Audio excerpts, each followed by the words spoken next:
Let's just get rid of that backdrop. We won't be needing it for today. So, I have this set up before I started. All except adding the actual scene. So, let's see.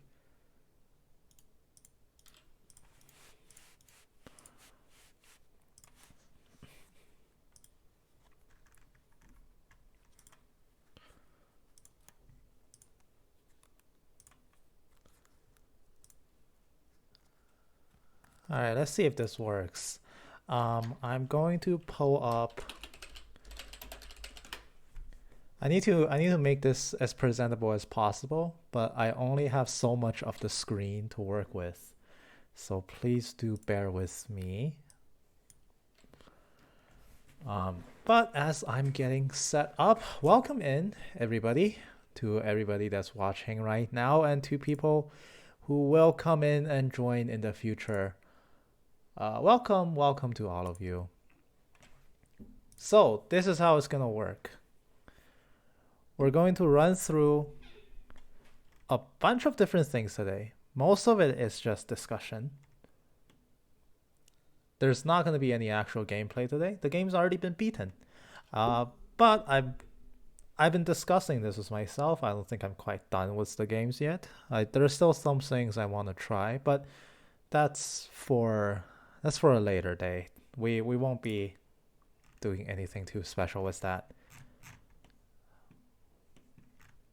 Let me see where that information is.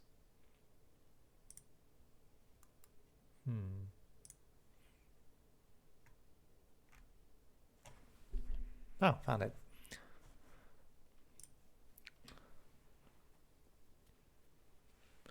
Alright, so now I need to actually add the scene.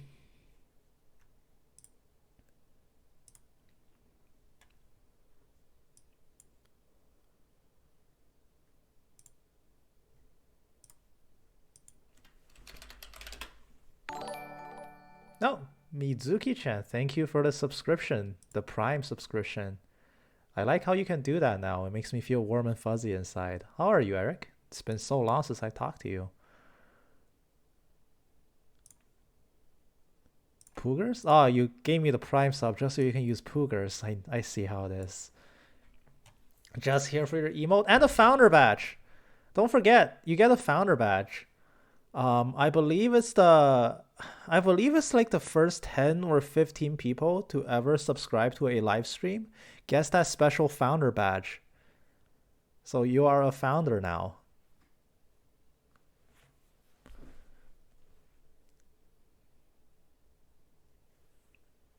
I don't actually have a monthly subscription badge. Interesting. I don't remember.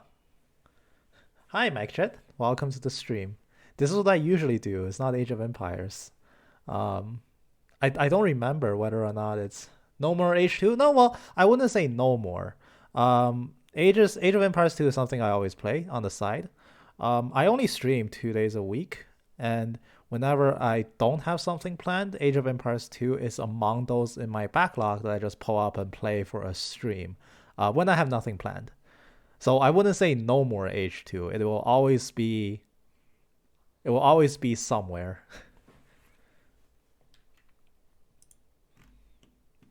So this is how today's stream will work. Have you ever played? They are billions. I have not. That's one of the RTS games that when it came out, I was on RTS Trough. Do you try it? Oh, you bet I will. I was in an RTS slump when There Are Billions came out, and I just never got around to it. That is something I'm definitely keen to play. It looked very interesting from the footage I saw other people playing it. I definitely do expect to play that at some point in the future. It's more tower defense than RTS? Yeah, so I've seen. I don't know too much about the premise of the game. I just know it's like a defense. That's why it's brilliant. Yeah, I really like the spin they put on it. Like, granted, I didn't watch too much of it, but what little I've seen of the game, it looks very, very good.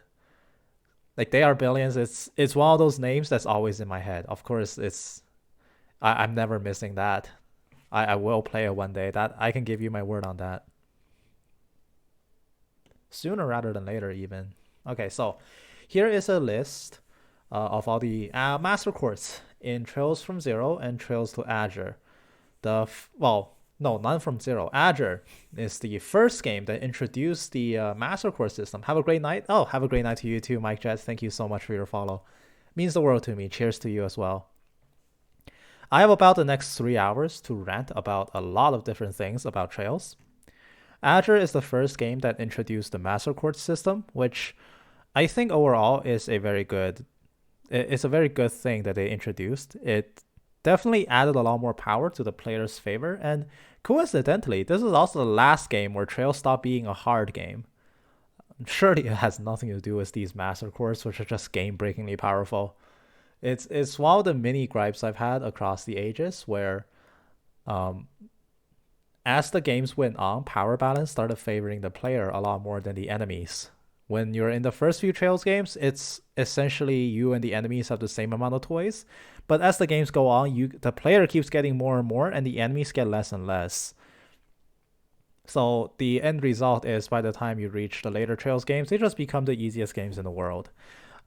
Master Quartz is definitely kick the can, like they kick-started this whole system of the game snowballing in the player's favor, where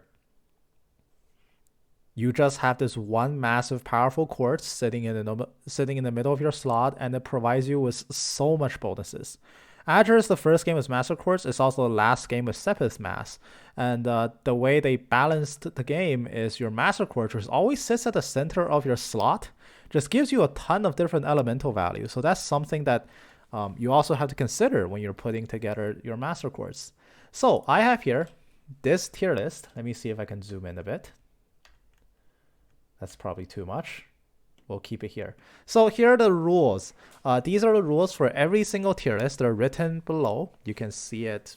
You can see it there. So I'll go over these rules. So first, we're assuming that your gameplay is playing New Game Nightmare. No New Game Plus, no import bonuses, nothing, no shenanigans like that. The other thing I didn't also mention in that rule is we also don't assume overly grinding, because technically you can beat any difficulty just by sitting in one place for like 10 hours and making sure that you have all the equipment you ever need.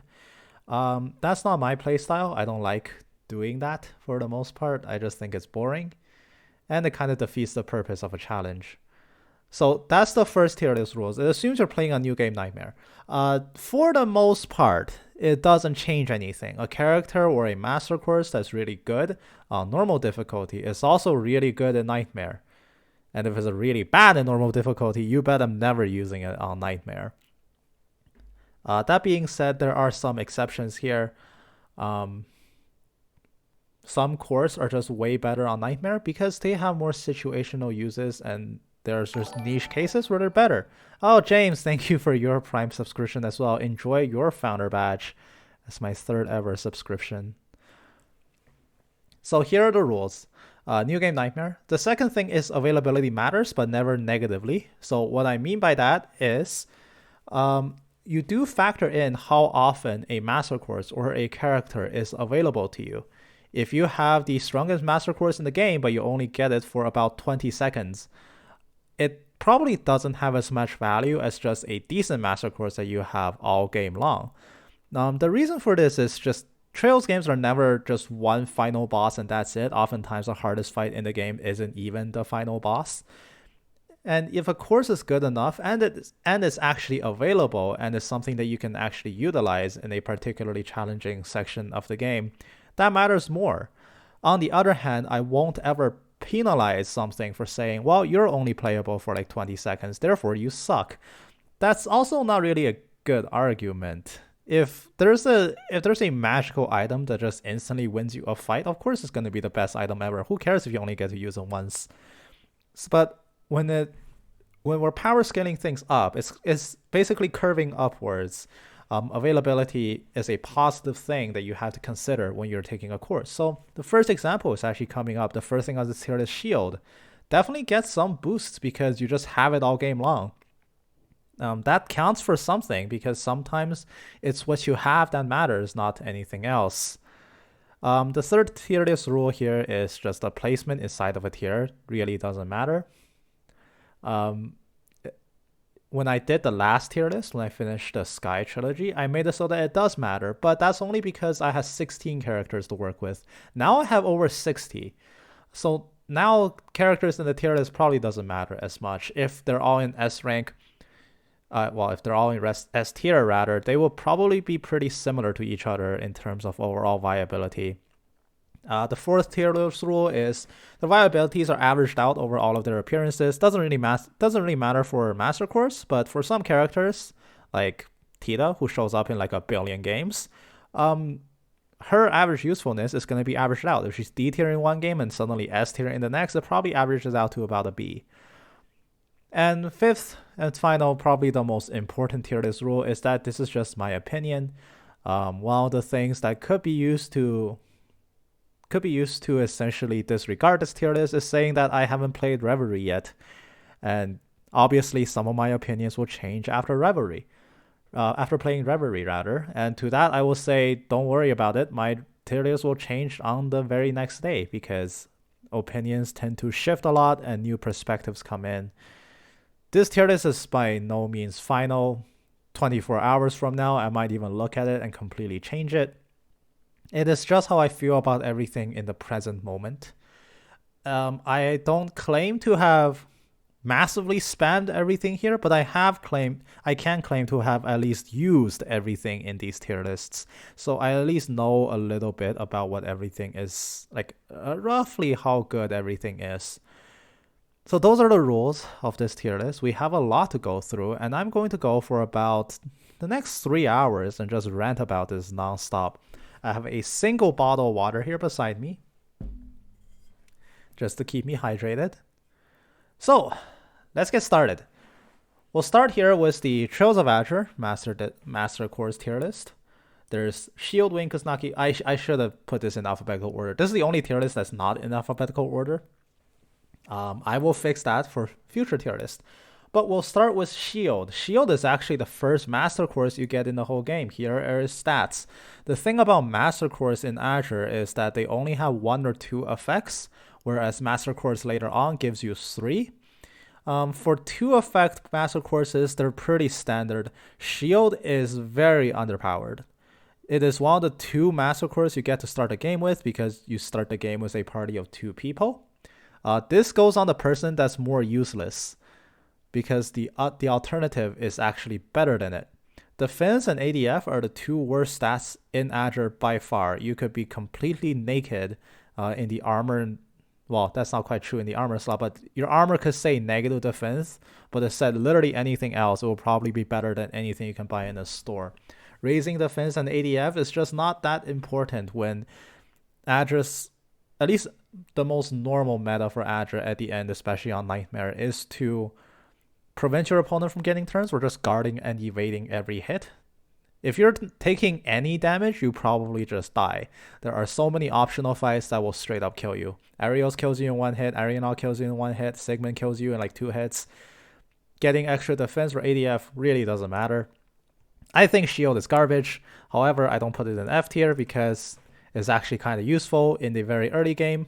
You're in the prologue and you're trying to fight through some Dominus, and the Shield course can actually save you from Dominus spam. But as soon as you walk out of that dungeon, it's not so useful. Shield's other usefulness is that it has water elements, which means you have early access to a tier. When you're in a dungeon with just 2 people, having tier early on does count for a lot. Next up in the list is Wing. Wing is Oberon before Oberon became good. If Wing hits level 5, it becomes a Grail Locket for free. A Grail Locket for free in your Master Course slot is amazing, except a Grail Locket is also very easy to get, and you don't really need to guard every ailment when the enemies can't land a hit on you. This is probably the worst of the 3 Wind Courts. Not to mention you need to be 11th class to get it, which I think you can get it as early as chapter 2, but as soon as you do hit the 11th class, you have other competition like Crow or Force or not Scepter yet, but Scepter is coming up soon, that are just more fitting for a slot. Preventing ailments in the early game also doesn't do anything. You have to commit a lot of experience. You need to be level 5 for it to act as a surefire guard against ailments, and you can't hit level 5 until way deep into the Azure tree. That's towards the very end of the game. Water Wind also not something I'm necessarily sold on. It's fine for Ellie early on. When you're doing early game fights, a random prevention of ailment, maybe about a quarter or half of the time, before you can get all of your setups online, it actually does matter. It can probably save you in some fringe fights, but overall not the most impressive. I do think it's better than Shield. That's not an argument here. It is way better than Shield because Shield really doesn't have any saving grace to it. Water Wind, not the best combination. Early game though, it does give you breath and teeter access. Pretty good on Ellie, but then Ellie has way better choices as you go on, so I'm going to put it in the C tier. Next up is Kusanagi. You get this at the very start of the game with aerials, and you get to use it for about 20 seconds. And then in the late game, you get to have it for real at the very end of the game, when this is just about the most useless thing you can have. At the end of the game, the meta in Azure, especially on Nightmare, is clear. You dodge or die. So a lot of the focus is on preventing damage, not necessarily life stealing. If your HP is not full, chances are your HP is at 0. So recovering EP through attacks and crafts doesn't mean a lot. Recovering EP is also not necessary because you do have Mobius in this game. And I will get to Mobius because there's a rant if I ever had one. Kusanagi is, given its availability, which again doesn't penalize it negatively, has Earth and Wind, which is a very awkward Sepith combination as well. Earth arts are not the best. Arts balance in Azure is very weird. Fire and Wind are the best, Water is runner up, and Earth is the bottom among the lower elemental arts, and the higher elements are just about tied in power. But for the most part, Azure is a game of lower elements. If you're not hitting them with Sparkdyne, you're hitting them with Flare Bolt. Having Sparkdyne is okay, but this is a lifesteal course, and it doesn't go on the person who wants Sparkdyne. It's a side grade, possibly, to Pixie, but Pixie is just so much better for an ATS caster. I don't think very highly of Kusanagi. Even if I had it earlier, I don't think I would use it a lot. I'm going to put it on the same tier as the Shield, and probably keep it there for now. So next up we have Crow. Crow is a very decent early game course. I believe Wazi has it. Not Wazi has it, but you can get it for training, and then you just put it on Wazi. And Wazi is a good character. Crow gives you speed up, and in the early game, that matters a lot. Speed helps you get a lot of turns a lot faster, and it gives you another boost to speed when it gets lower. 8 time and 4 wind actually is pretty good as well. It gives you early access to Solar, Clock Up, and Clock Down. That's not what those arts are called in Azure, but that's fine. I don't dislike Crow. I've kept it with me for a very long time. The speed you get is actually pretty significant. I believe Nightmare in Azure, the modifiers change every game, but I think Azure Nightmare has a 145% speed modifier to enemies, and this just helps you even up the gap a bit. I believe the speed plus 25 is actually a modifier to your base speed, not your total speed, otherwise it would be total bunkers. But speed plus 25 at the start of every battle essentially gives you an extra action 1 or action 2, and for the early game, it's very, very nice to have a boost like that. In the late game, it starts to see less use, but that's not the point of Crow. There are some truly heinous fights in Azure's early game, and this actually does help you quite a bit. I really like Crow. I think speed is the most important stat in Azure. Next to obvious things like ATS and evasion, speed is definitely important, especially since Azure has this weird thing about doing as many time fights as humanly possible, whether real time or just turn-based timed. And seizing as many turns as you can helps you control the flow. The most brutal battle in Azure has to be Lyn and Aeolia early on. You need crazy good luck to get through it, or you just need to do some weird voodoo magic. Like, compared to later fights in Chapter 4 or the finale, doing that one fight in Chapter 2 against Lin and Aeolia when you barely have any equipment sucks. And getting the extra speed buff really helps you overcome Aeolia's 116 speed and Lin's 130 speed. Those are values that you're not breaking anytime soon, but you can at least be only half as slow as them instead of a third as slow as them, which, putting it like that, actually does make it sound pretty good. I'm going to put Crow in A tier. I do really like this course. I think speed is just so important in the early game. A lot of the fights, I would have just straight up lost before I got a turn. If there wasn't someone equipped with Crow just constantly gaining me momentum. Next up is Keeper. Keeper is a course on Dudley. At the start of the game, you get it for about 20 seconds, and you don't exactly realize what it does until you can get it for yourself at the finale. You spend the entire game waiting for this course because you absolutely need it to make Lloyd work and his most meta role as the evasion tank. Keeper attracts enemy attention without afflicting the taunt debuff, which means it's just a persistent aura. It doesn't matter what the enemy is, they will be tempted to attack Lloyd, and no matter where they are, they will straight beeline for him. They will try to attack whoever you put this course on. Redirecting enemy aggro is extremely valuable. It means that you don't have to protect your backline nearly as much. You could only have one person be unkillable, and the rest of your damage party can just deal constant damage, and there's nothing the enemy can do about it. You can lock them out. The only enemy in the game that actually counters this Quartz is Azure Demiurgos, the final boss, because they ignore evasion checks and all of their attacks are AoE. But even then, the revive once a fight also saves you. It's your ultimate failsafe. With this Quartz and with someone that's properly set up, you likely will never lose a fight again. And that was in fact the case for me. I think Keeper is absolutely busted. And when it's on Dudley at the start of the game, you don't even realize what it does until you can use it for yourself. And it just becomes very quickly evident just how incredibly oppressive this course is. You fundamentally change how your enemies act.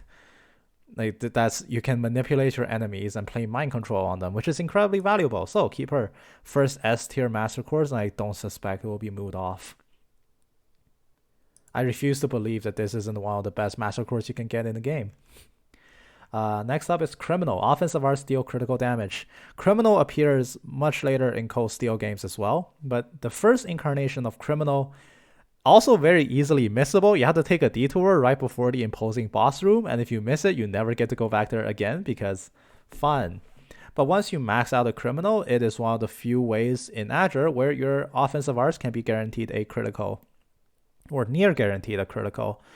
Criticals increase your damage by about 50%, which matters. It also stacks on top of your other ATS boost because it doesn't affect your ATS, it just straight up multiplies your damage. The only thing that's kind of wrong with it is the elemental Sepith distribution. It gives you 10 element, and it gives you element and mirage, which powers your AoE abilities but doesn't really do much else. AoE abilities in this game aren't necessarily the best. This game really is a game about fighting bosses as opposed to fighting their ads. The only case where this AoEing a large group is preferred is against Mariabel when she summons a lot of the Gadas, and you need to constantly keep her goons in check. But there's really nothing worth complaining about Criminal. It helps you power AoEs, it gives you access to some very good time arts, even though time arts are not necessarily used that much compared to things like Reincarnation on your Space Line or Argent Arc on your Mirage. Criminal is very, very strong. Even when you get it up to level 5 and nearly all of your spells critical hit, on top of whatever ATS boost you've thrown on top of someone, because you will have a Fortuna bot in there somewhere, this course deals out some crazy damage. You just need to build around it. Because, like I said, the two strongest arts in the game is probably Spark Knight and Crimson Ray. So you're going to have to find some fire and wind elements elsewhere. But if you do, and you can somehow slot in a Criminal, you can do damage. The thing is, doing damage is not necessarily the priority in Azure. Every fight can be worn down into a battle of attrition. And Criminal is okay. I will say it is okay. You get it after the Sigmund fight, which is probably the one fight where you desperately need something like this to just kill him fast. That's also the only fight, one of the only fights in the game where you're not necessarily guaranteed to win, no matter how stacked you are. Criminal, I will put it, I'm torn between A or B. I am definitely keeping it out of the S tier. It is not bonkers enough for that. I'm tempted to say it goes into the B tier simply because Time and Mirage are not very highly valued. You can get a lot of those values just from your standard EP cut, cast, action, and mind setup. So getting those extra elemental values, unless you're powering up some ultra high tier time arts, which isn't actually worth it compared to just nuking single target, is not desirable. If this gave even the slightest amount of wind or fire, I think it would be an easy A tier. But because it gives a Mirage, I'm going to say it's a B. It's a high B though. It could very easily be A. Like again, anything that can do what this thing does has to be very, very good. Just in principle. Alright, Platinum. Lifesteal cores on killing enemies. And recovering some HP after battle, I guess. Space Water. Space Water is Fortuna in this game, I believe. However, you can also easily get Fortuna through a lot of other means. And the effect itself is kind of meme. I don't like it. I think the effect is useless. It's pre-Dunamis? Oh shit, you're right. It's pre-Dunamis. Alright, that settles it. Okay, next, Mobius. Mobius is a special master quartz. I'm going to give you the tier for Mobius and then rant about it. So here's the tier for Mobius. And now let me go on about a 5-minute rant on why I hate this master quartz. I hate this master quartz. I wish it never existed. I think the entire design behind Mobius is so dumb. And the fact that they made it and then proceeded to bring it back in every game after this feels more like an insult than anything else. Mobius is S tier for one simple reason. As soon as it's even remotely leveled, you will pretty much never lose a fight again. And to me, that just runs against design. Because you don't win every single fight because you're better. Zeram's Go Burr is a pretty good way of describing it. You're not winning every fight because you're strategizing or outplaying. You're winning every fight because now you have a safety net that makes it impossible for you to lose no matter how badly you screw up. To remove all concepts of being punished for making bad plays, because you have this one item that can miraculously turn everything into a dragon incense, just seems insulting.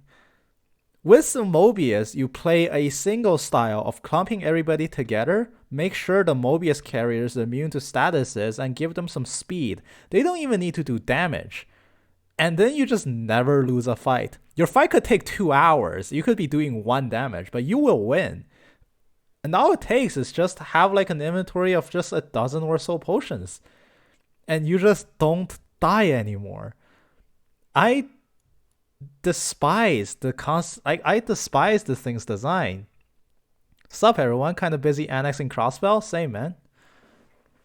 I despise this design. I think it was a mistake to have even made Mobius in the first place. This is easily my most hated master course. I hate this thing so much. I wish they never made it.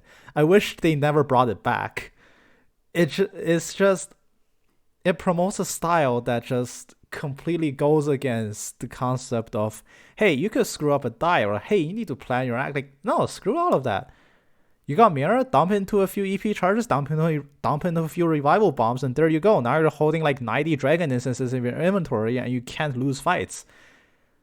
I don't know what they were thinking when they made this. You just win in the worst way imaginable, and you're somehow rewarded for doing it. That being said, it's S tier. It's one of the best master cores ever made. I wish it wasn't.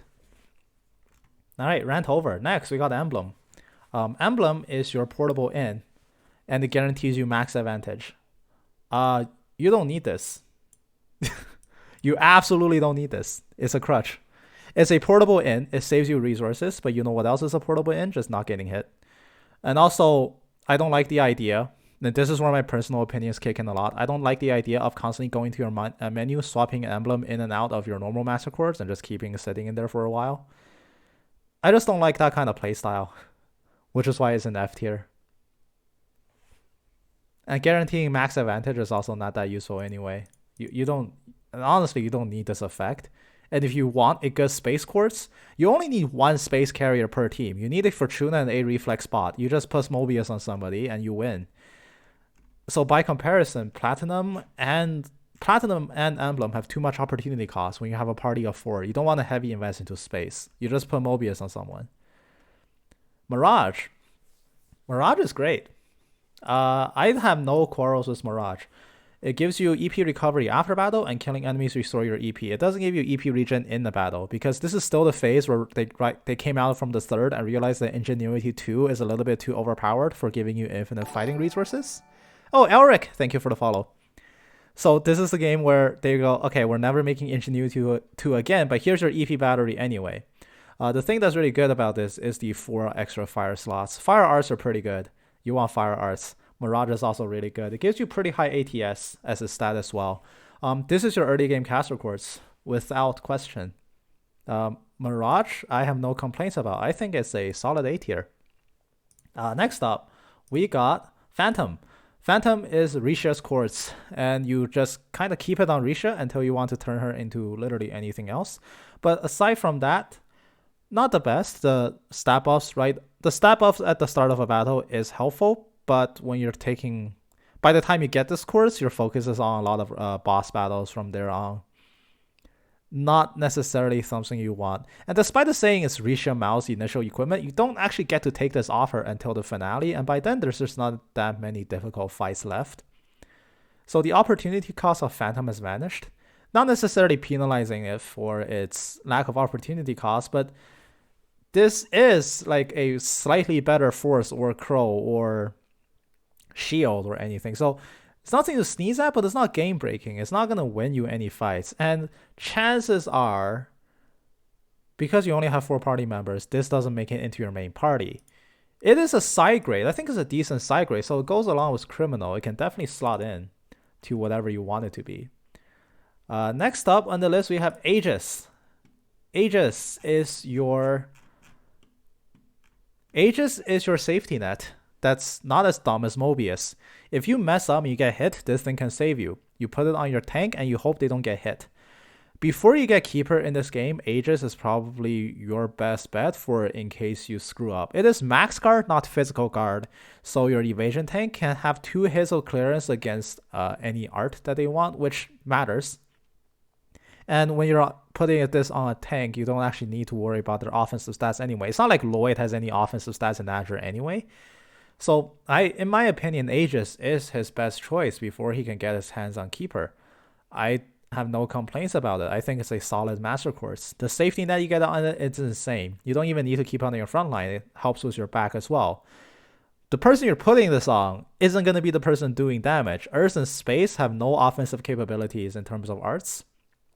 But it's meant so you don't have to worry about your backline. It doesn't attract attention. If it did, it would be broken, looking at later games.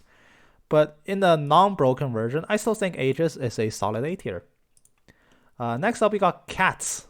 Cats. I don't like this course. I think it's useless. You become immune to magic, except you get this from Kape. Because, the cat gives you the cat's quartz. But when Kape hands you this master quartz, you no longer need it.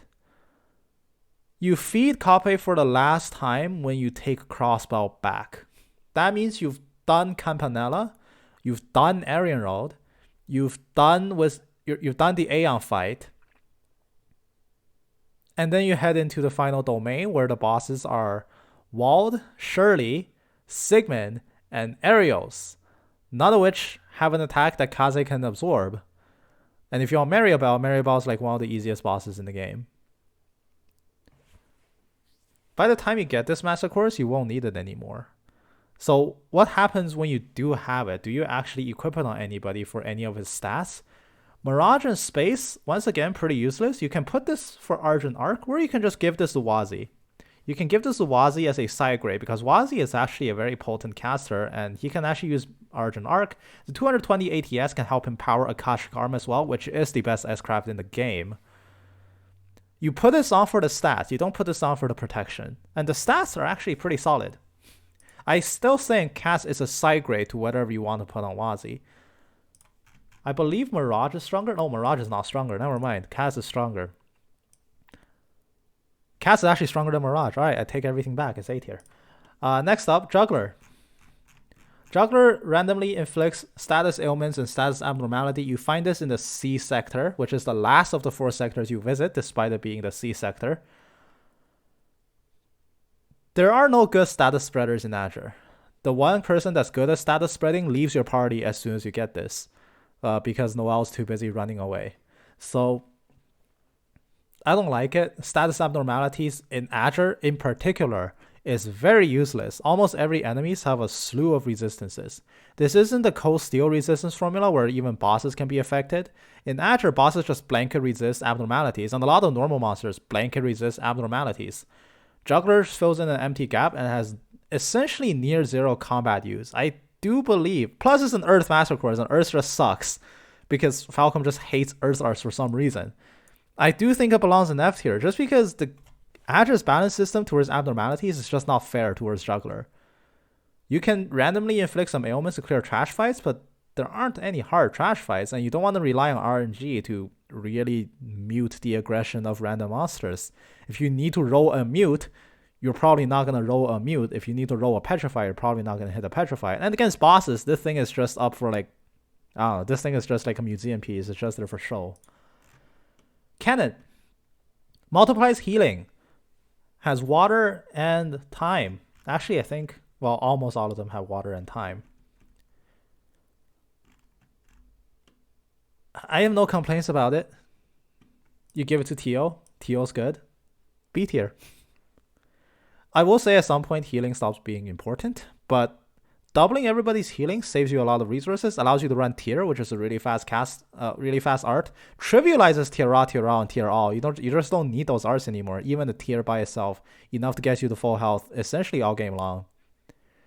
It unlocks a very cheap, very powerful single target healing ability right off the bat, and I think it's very strong, so I'll put it in B tier. Next up is Scepter. Scepter is amazing. Especially when we're considering the no grinding rule that we're putting into these tier lists. When you have essentially finite time to run through the game and you're not really staying in one place for a long time, Sepith can get you a lot of money. You put this on Noelle, and Noelle carries this for as long as she is around, and you will never need to worry about money for the entire game. It saves you a lot of time, even if you do want to grind, which this tier list doesn't consider. But if you do want to grind, this helps you speed up your grind. If you don't want to grind, this thing helps you gets you the money that you need. You can pilfer so much extra resources off enemies just by holding a scepter and leveling it up. Especially on a character like Noelle, who doesn't necessarily need any more offenses. She's good in her utility, and this bolsters her utility. And when Noelle gets obsolete, this course gets obsolete. But by the time it's obsolete, it's already done its job. I think Scepter is actually a mainstay for a new game run, just because you can be incentivized to play greedy and actually get away with it. So I'm going to put it in here. Next up is Magius. Magius is damn near impossible to get. Mostly because if you've ever missed a single pom-pom party against like Maribel or something, you're screwed. It's actually a very good course simply because of its element. You put this on somebody and they become an all-star. HP dropping is never something you want to do, but you can kind of ignore the effect and just look at the elemental values, and that is one OP quartz. Think back to something like Divine Eye in the third. This is better than Divine Eye. It unlocks so many arts just by its own. It's kind of insane. Not to mention, look at those stats. This is a stat stick that you carry around. You don't care what the effect says. The effect can say literally anything. That's as long as it's not negative, and you will be putting this on. I think Magius is very strong. I think Magius is in S tier. I just think it's an extremely overpowered quartz. Next up, we got Force, Axe, Chevalier, and Pixie. Force. Force is your early game quartz. You give it to the stronger of the two between Lloyd and Noelle, and then you realize you actually do a shit ton of extra damage with quartz, and then you don't take it off for a very long time. Force is better than Axe because constant damage is better than randomly critting. Not to mention 300 extra speed is really good as well. This extra strength boost is often enough for you to end the fight right off the bat. Azure isn't kind to ATS boost. Channeling an art takes away a turn, whereas in later games it doesn't. But strength will always be there. You put this on someone, you shoot something, and they're probably dead. You do double damage with this thing, basically, because damage formulas are kind of dumb. And the ability to do double damage essentially all game long until physical damage becomes obsolete, I think puts it in A tier. I do like this course. I think it carries you through way longer than it has any right to. Next up is Axe. It's the worst little brother of Force. You rely on a random critical strike proc. I'd rather just give Randy Force instead of Axe. 30% critical damage, even at max rank, nothing to write home about. 10% chance of critical is virtually non-existent, and the stats are actually weaker than Force as well. It gives you so little strength for its buck. It's kind of insane how low damage this does, so I'll put it in C tier. Chevalier, you need to fish a lot. And, I mean, what can I say? It's got really good ATS stats. You could justify putting this on just about everyone. Surface values, kind of bonkers. Stats, kind of bonkers. I will say 160 ATS to power 10 fire, not necessarily something that you'd be hot with. And not to mention, the most important fire art that you want to get is either Flare Butterfly, which costs 12 fire among other elements, or Magma Ray or Crimson Ray. Crimson Ray costs 15. You're still going to need 5 fire elements from elsewhere if you equip Chevalier, hoping to get it. That's pretty easy to find though. You won't find it off some random meme course like Effort or Prankster, but you can find it by taking like an attack or something. Azure's Quartz and Orban tree is very limited. If you want fire, you pretty much are investing into strength, which does suck, but Crimson Ray does offset that by just being incredibly overpowered. Like Crimson Ray has 70 more base power than the strongest S-Break in the game. It is bonkers how strong it is. I think Chevalier does deserve a very high tier. I think I put it in B just because it's technically, it could go as high as S, but this is the one I'm most conflicted about. I just think it's too awkward to slot in. And the thing that's not too awkward to slot in is actually just Pixie. Pixie is good all game long. It gives you Spark Dine, and it can help get you Crimson Ray. This is a really, really good this is just a really good Artscaster course.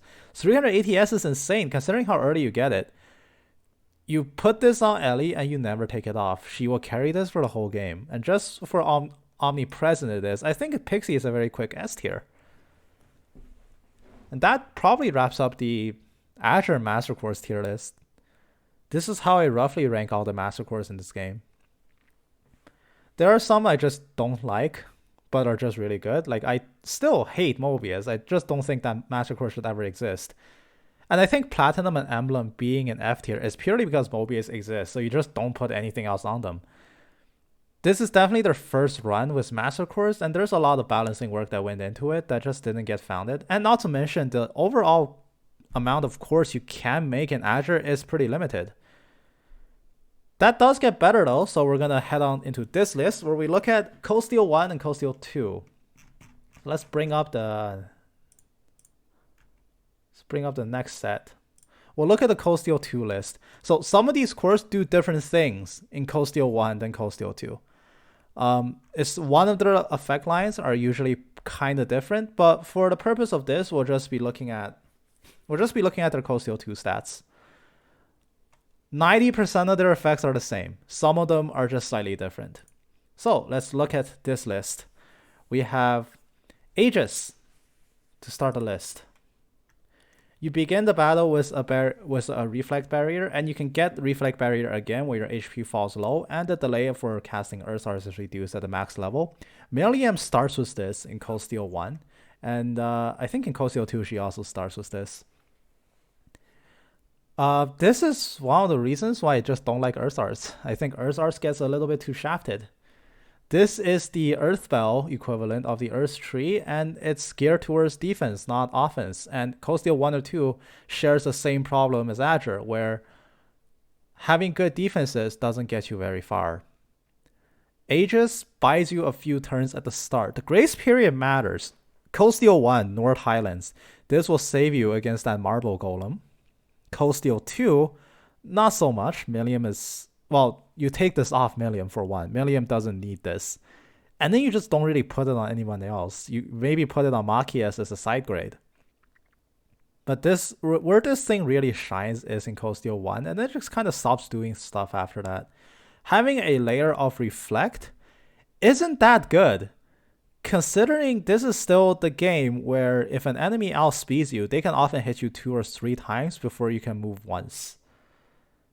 And Aegis doesn't really do you any favors when it guards 1 hit and you're still dead to the next. You need either more offensive power or just outspeed the enemy. Aegis doesn't help you with either. It's very situationally useful, and for situationally useful, I'll put it in the C tier. Next Quartz on the list is Angel. Now we're doing things in alphabetical order.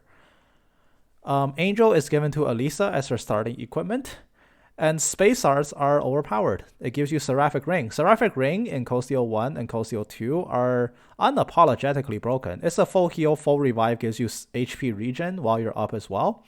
You drop Seraphic Ring when things go bad, and you just don't die for a long time after that. And not to mention the delay for casting Seraphic Ring, very low. And when you get to Max Angel, this becomes your golden bell for the game. Angel is very strong, both offensively and defensively. And if you screw up and die, Angel can also save you, and it gives you an S break back. Elliot is actually probably the best carrier for this. And then he just becomes your ultimate savior. If he dies, he gets Remedy Oratorio up again. And if he doesn't die, he can just spam out Seraphic Ring and heal you forever and ever. You don't even need Cannon when you have this thing around. The ability to save you from a KO matters a lot in the early game of Cold Steel 1 when you fight the Big Bird. Big Bird will completely wreck you. Sometimes it will one-shot you, and Angel can help you recover from nasty situations where early game bosses will one-shot you. So, it's also available early enough to help you against those terrible fights. I'm going to put Angel in A tier. A for Angel. It doesn't win you fights. It will stop you from losing a lot of them. Next up is Ares. So this is my hot take. This is the best Water Master Quartz. I think this is superior to all other Master Quartz in Cold Steel 1 or 2. Mostly because it gives you all of the good offensive arts. It gives you Maelstrom, which is one of the alternative strats where you can lock C into throwing mines. It's Magic Dunamis. It's Magic Dunamis, but it's good. There is actually a niche for water arts. And this being the water belt, it gets more bonkers in 3 and 4, granted, but in 1 or 2, it's not bad. If you Maelstrom down a pack, you're back to full health and full EP. And a lot of the bosses in CS1 and CS2 have this weird fetish for just summoning as many monsters as they can, and Ares can help you clear because it gives you Maelstrom on its own, and it makes sure that if you're Maelstroming 4 or 5 targets, which almost always happens for like every boss ever, you get back to full health. For an offensive caster, next to things like Pandora, Ares is very strong. So once again, the first letter does its justice. A for Ares. I think this is the best water course. Easily, by a long shot. Next we got Brave. Laura starts the game as Brave. Mostly because it's illegal to start the game as Tauros. But this has the same energy as Force in the Azure tier list. Brave gives you essentially double damage. I was convinced Laura was broken until I realized she was carrying Brave when I first controlled her in Celtic. I was wondering why she was doing double Reen's damage. And then I found out it was Brave, and I said, oh, that's why. Took off Brave, gave it to Reen, and turns out Laura still outdamaged him because it's Laura. But Brave gives you a lot of... Like, the difference is dramatic. You're doing... But without Brave, you do 200 damage. With Brave, you do 600. In Celtic, CS1, New Game Nightmare. Try it out if you don't believe me. It's such a drastic jump in power. It helps. It definitely helps. It runs its course pretty quickly, as later on when you find Master Course, it just straight up power creeps it. Getting a stat buff is not necessarily the most useful thing because Reen in Cold Steel 1 and Cold Steel 2 have Motivate, and Motivate is basically Brave in a can. And Brave can be replaced by a craft entirely later on, but for its early game value, I say I put it in B tier. B for Brave. It's a coincidence. Look at that. Calamity.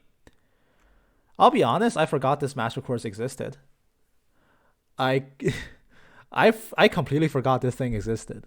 It wasn't until I took a look back in this when I was making this tier list and I was dragging in every master course, and then I read this effect and I thought it was a typo until I checked it and I realized it wasn't a typo. It increases your damage when the enemy's HP is high, so it stops working when you actually start hitting the enemies.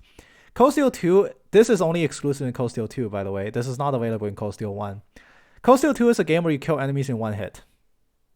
And even in that kind of meta, Calamity is not the best multiplier you can get. It is awful. You have probably even F tier. You have no reason to ever equip a Calamity. You don't even get Chrono Burst out of it. If you want magic damage, Pandora has a higher multiplier. If you want physical damage, Tauros has a higher multiplier. If you need another one bonk, you don't need another one bonk. Calamity has no use case. You can use it if you want an alternative to Tauros, but there's no sense for it. You're losing damage for no reason. Not to mention, you have to get it by getting every monster scan in the game, and this is not a good enough reward to go along with that. The opportunity cost for using Calamity over the other arts is just too high. Cannon multiplies your healing. Same argument in Azure. I won't repeat it again. It goes into B tier. Actually, didn't know Calamity even existed. I know, right? I had Calamity because, I 100% every game. I looked at it, laughed, forgot it existed, and never used it. It's not even a bad course. It's just other courses exist that just does the job better. I will say I might drop Cannon down a tier in this game because Seraphic Ring, but I won't do that. Cannon is still B tier to me. Next is Chevalier. Chevalier is just nowhere near its ability in Azure. In Azure, Chevalier is good because it gave you a bunch of extra elemental values. Didn't know you had a reward for scanning every enemy? Don't worry, you didn't miss anything important. So, Chevalier, you have to nearly die to get the Tauros boost. Oh, and it attracts enemy aggro, but in this game, attracting enemy aggro, not useful. Again, Cold Steel 2 exclusive. This is not in Cold Steel 1. You have to nearly die to get the same boost as Tauros. Maybe you can use it against Loa Luciferia that drops you to 1 HP. And you attract enemies' attention, and you can recover from KO once, and when you do recover, it puts you at the threshold where you are doing the maximum damage. Just run Angel. Just run Angel. Criminal. Criminal is probably the second best offensive arts caster course in the game. 90% offensive art critical boost. In this game, actually does kind of matter. You don't put this on your primary offense arts caster. You put this on Elisa if you don't want Elisa to support all the time. Elisa actually has a super high ATS and she doesn't need to be the support. Criminal gives her all of the arts she could ever need, and now in her Force Fire slot, she can equip just about anything else. She could put in the Fire Bell and stack this with this existing Criminal Bell. This is the Fire Bell version, and it actually does what an arts caster course is supposed to do. It boosts your arts. Surprise, surprise. Offensive arts inflicting nightmare is, I guess it's just an extra thing on top of it. Nightmare is not resisted by every boss in the game, and if you can't inflict nightmare, you take them out for a turn.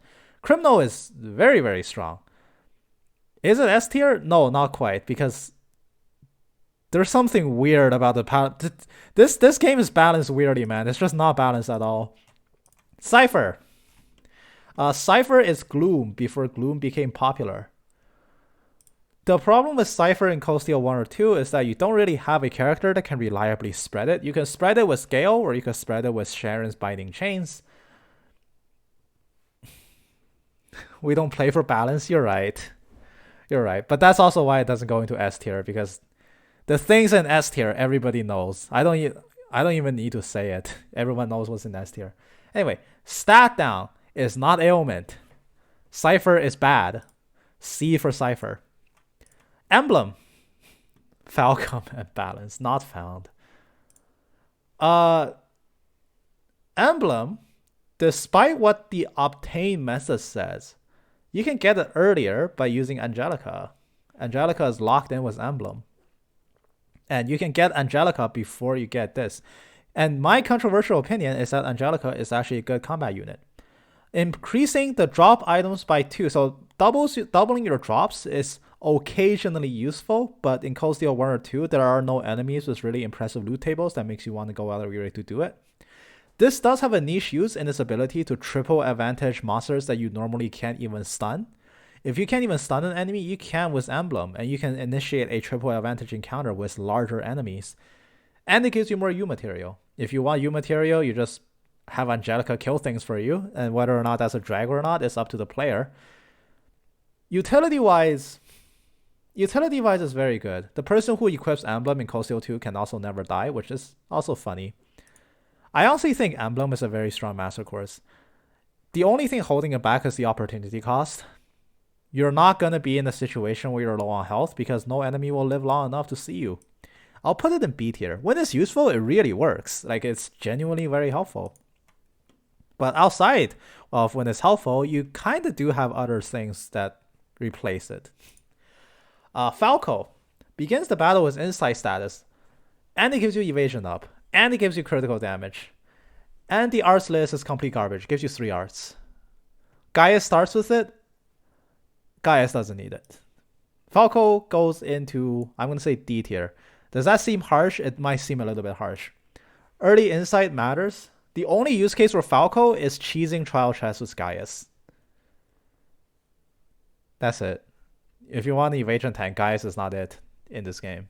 And if you want an evasion tank, they don't need this. They can hit like 120% without it. Next up is Force. Force is Bridget, except way worse in every way imaginable.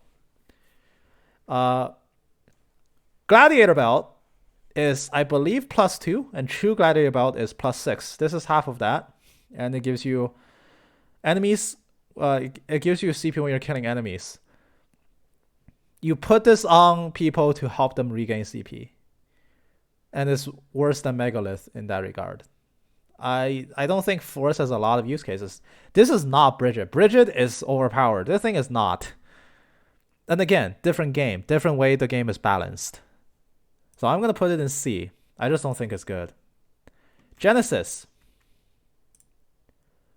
I'll be honest, again, this is another one of those cores I forgot existed. I just remember a series of meme cores along with Magius that boost your stats as you get lower and lower.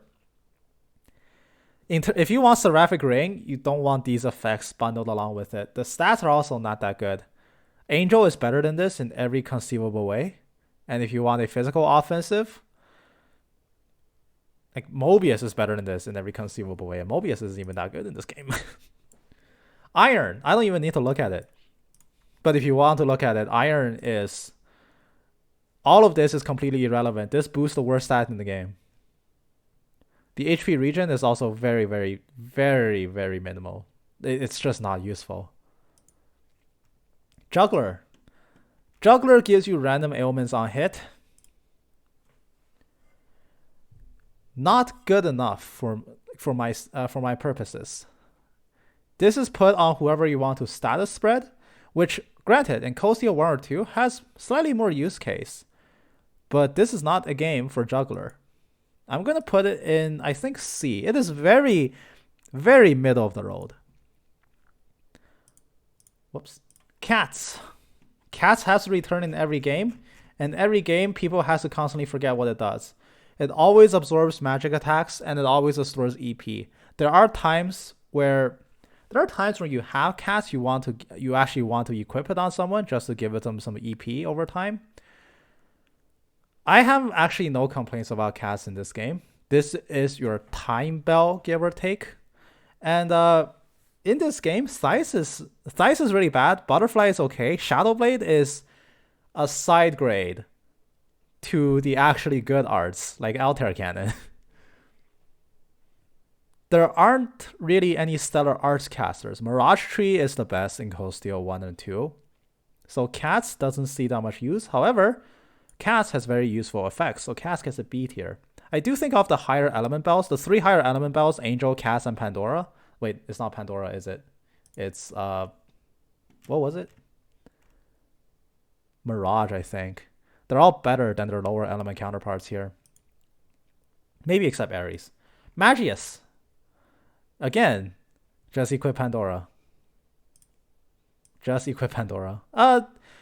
It's not awful because Costio 2 arts, not necessarily the worst because of the bonkers damage you can put out. I'm torn between C or D, and I think it can fit into either. I'm going to put it in D because I don't like the idea that the boost only kicks in when you get a lower health. And if you want a good Mirage Master Quartz, Mirage itself is probably just better than it. Megalith. All right. Ready for something controversial? Megalith in Costio 1 slaps you in the face. You get Megalith at the end of the game. And this boosts your EXP intake. However, in the situation where we don't consider grinding, keeping Megalith on Reen helps you win the final battle against Ordine faster, because Reen's stats depend so much on his levels when he's inside Valimar. This helps you get maybe like 1 or 2 extra levels at the end of Costio 1, and it's worth it. It sucks that you get it so late in Costio 1. Costio 2, you get this so early on, and you just keep it on Reen and you never take it off. Reen doesn't need anything else. He just needs this for levels. You can go so greedy when you equip Megalith, and you can actually get away with it. It gives you Impassion, it gives you Adamantine Shield, it gives you the utility you need to survive, and it multiplies your EXP intake, which matters. You are constantly a level or 2 ahead of the curve than you should be. It helps you ever so slightly for Valimar fights. It turns into a portable inn. And in this game, it's actually good enough that you don't have to take off the portable inn. I took this in to fight Lova Luciferia with, because even the arts that you get from it is really helpful. I think Megalith is an S tier. It's the first S tier quartz in Costio 1 and 2. Whenever you get it, you just put it on someone, you don't think about it. And then in the silent in the background, it wins you the game by its own. Just by virtue of playing the game. Mirage.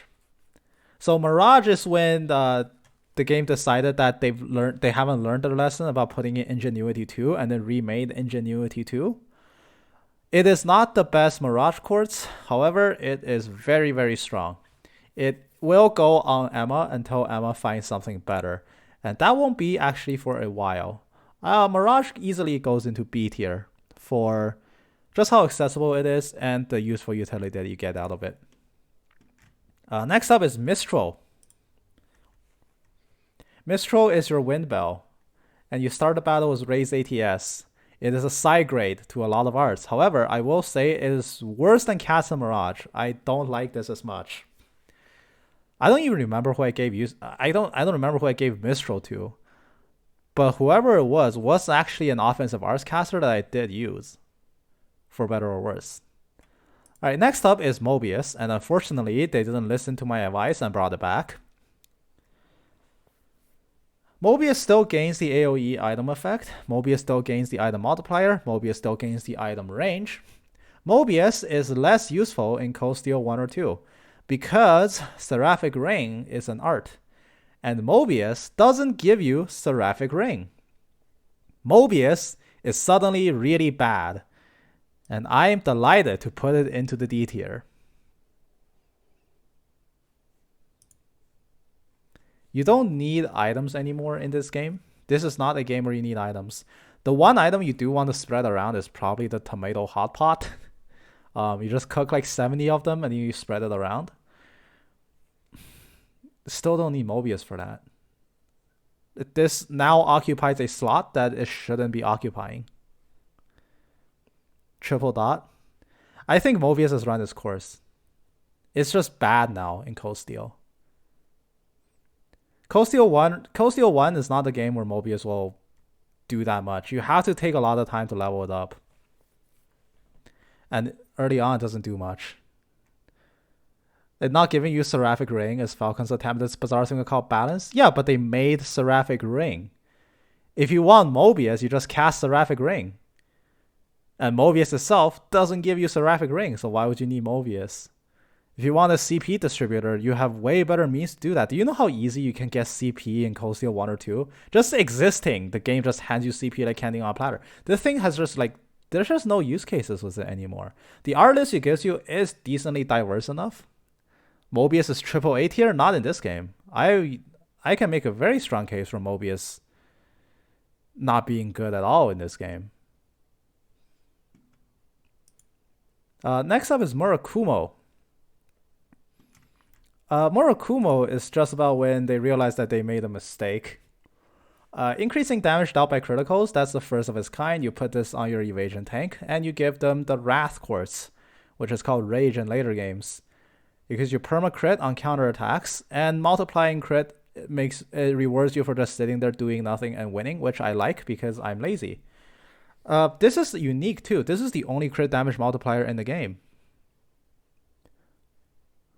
So you're saying that AoE items isn't good? That makes food very useful. I'm not saying making AoE items isn't good. I'm just saying there's no use case for it. Instead of using an AoE item, you can easily cast a Rapid Ring for half the delay, and if you want CP, you can just do literally anything to get CP. Food is very useful, you're not wrong. But at the same time, it's just an additional cost.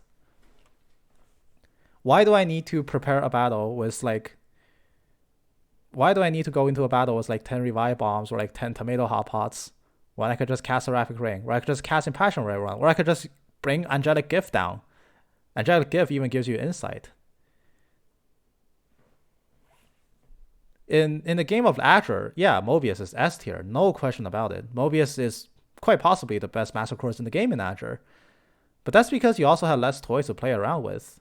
You could do a lot of the fights without Quartz simply because everyone's crafts covers all of your needs. So you definitely don't need Mobius to do what you normally would do. And now, instead of equipping something that actually magnifies your offensive capabilities to end fights faster, now you're lobbing around an item that just makes all of your items AoE when all of your supported crafts are AoE. You want AoE foods? Bring Platinum Shield and use this as an S tier character. If you want Insight, bring Elisa. If you want the CP regen, bring Elisa. If you want to heal, bring Elliot. And any one of them can easily do their jobs without Mobius. And if you're putting Mobius on one of your 4 main party members, I think that's there's an opportunity cost to consider there where you're now saying no to a much better Master Course like Murakumo. Multiplies your critical damage, unique in its kind. You can guarantee critical hits, which means Murakumo just straight up multiplies your damage by an immense degree.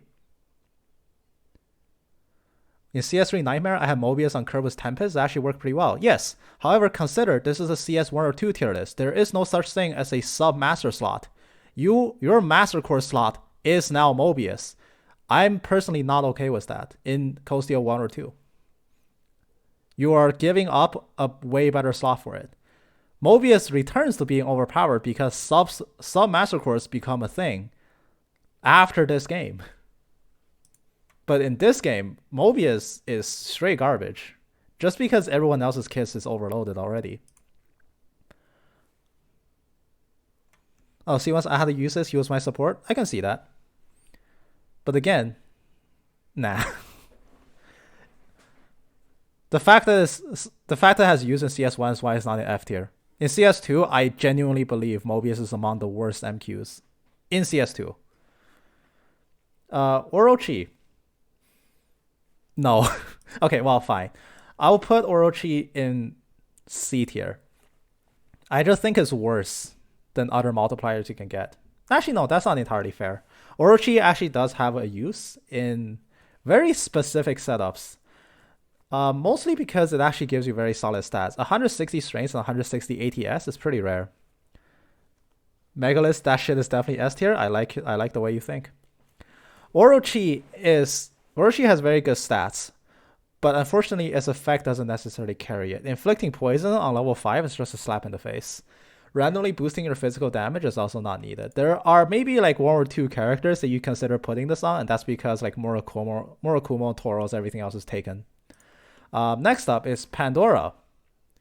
I don't think I need to explain this. It's a portable in, just gotta swap it around. I hate swapping it around. I think it's OP for a totally different reason. But yeah, portable in. I don't think I need to explain this one. There you go. The thing that I don't get about Pandora is why it has all of these arts. I never used arts in CS1. You might be missing out. You might be missing out. Arts damage is pure trash. That I won't disagree with. I think Cold Steel 1 or 2 are the only games in the series where arts damage is not as good as physical damage. However, Pandora almost equalizes that on its own. It gives you an extremely offensive art list, very widely diverse just on its own. Colomb Solarian on the Mirage course, along with all other elements. Put this on Emma, she has perfect coverage across all arts, and she slaps everything. There's also the Hades gem you can put on her.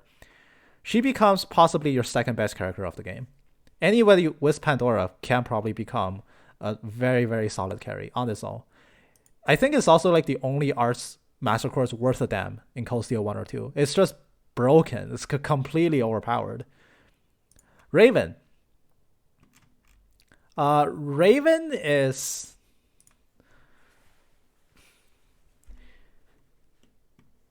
really good.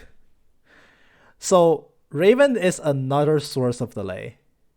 If you missed out on Black Virtue for Reen, and Team Unless Force otherwise was Reen, Elisa, Laura, Uses, that does sound like most other people's teams. Those are definitely the strongest characters.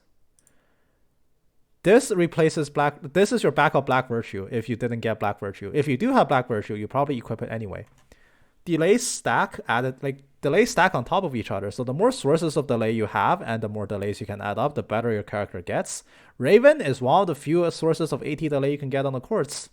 This you put on Reen. This is Reen's best in slot. Because Cold Steel 1 or 2 is a game about spamming Arc Slash. So this is Reen's best in slot. This is a solid A tier for me.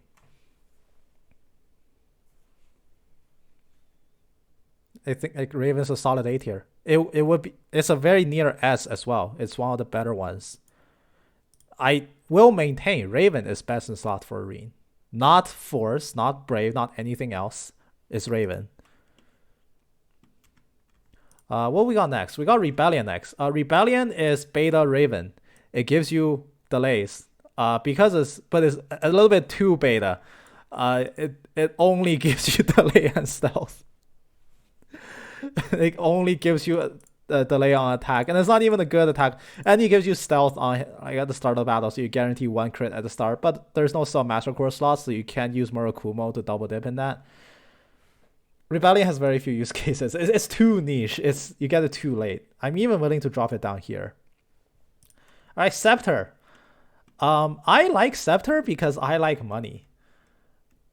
And also when you get Scepter level 5, it becomes a mini Zephyr. Still questioning why it's only changed in CS3 and not 4. Yeah, me too, right? Scepter gives you money. And you get it early enough where you do actually want the money.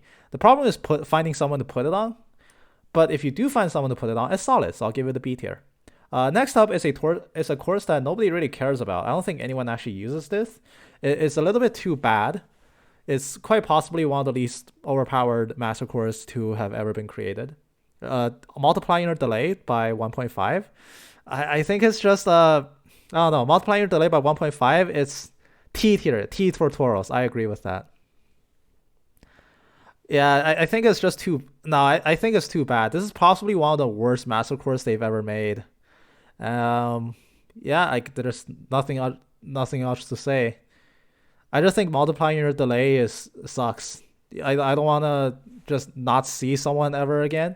So I'm gonna accidentally put it in the S tier, because it's actually the single best master course in this game, and I have no idea why they did what they did to it. All right, Thor. Oh, sorry, my finger slipped. I put it in the S tier by accident. Thor. S is next to T. You're right. Yeah. You're right. Restores HP through attacks and crafts. So this is your lifesteal course. Sarah has it.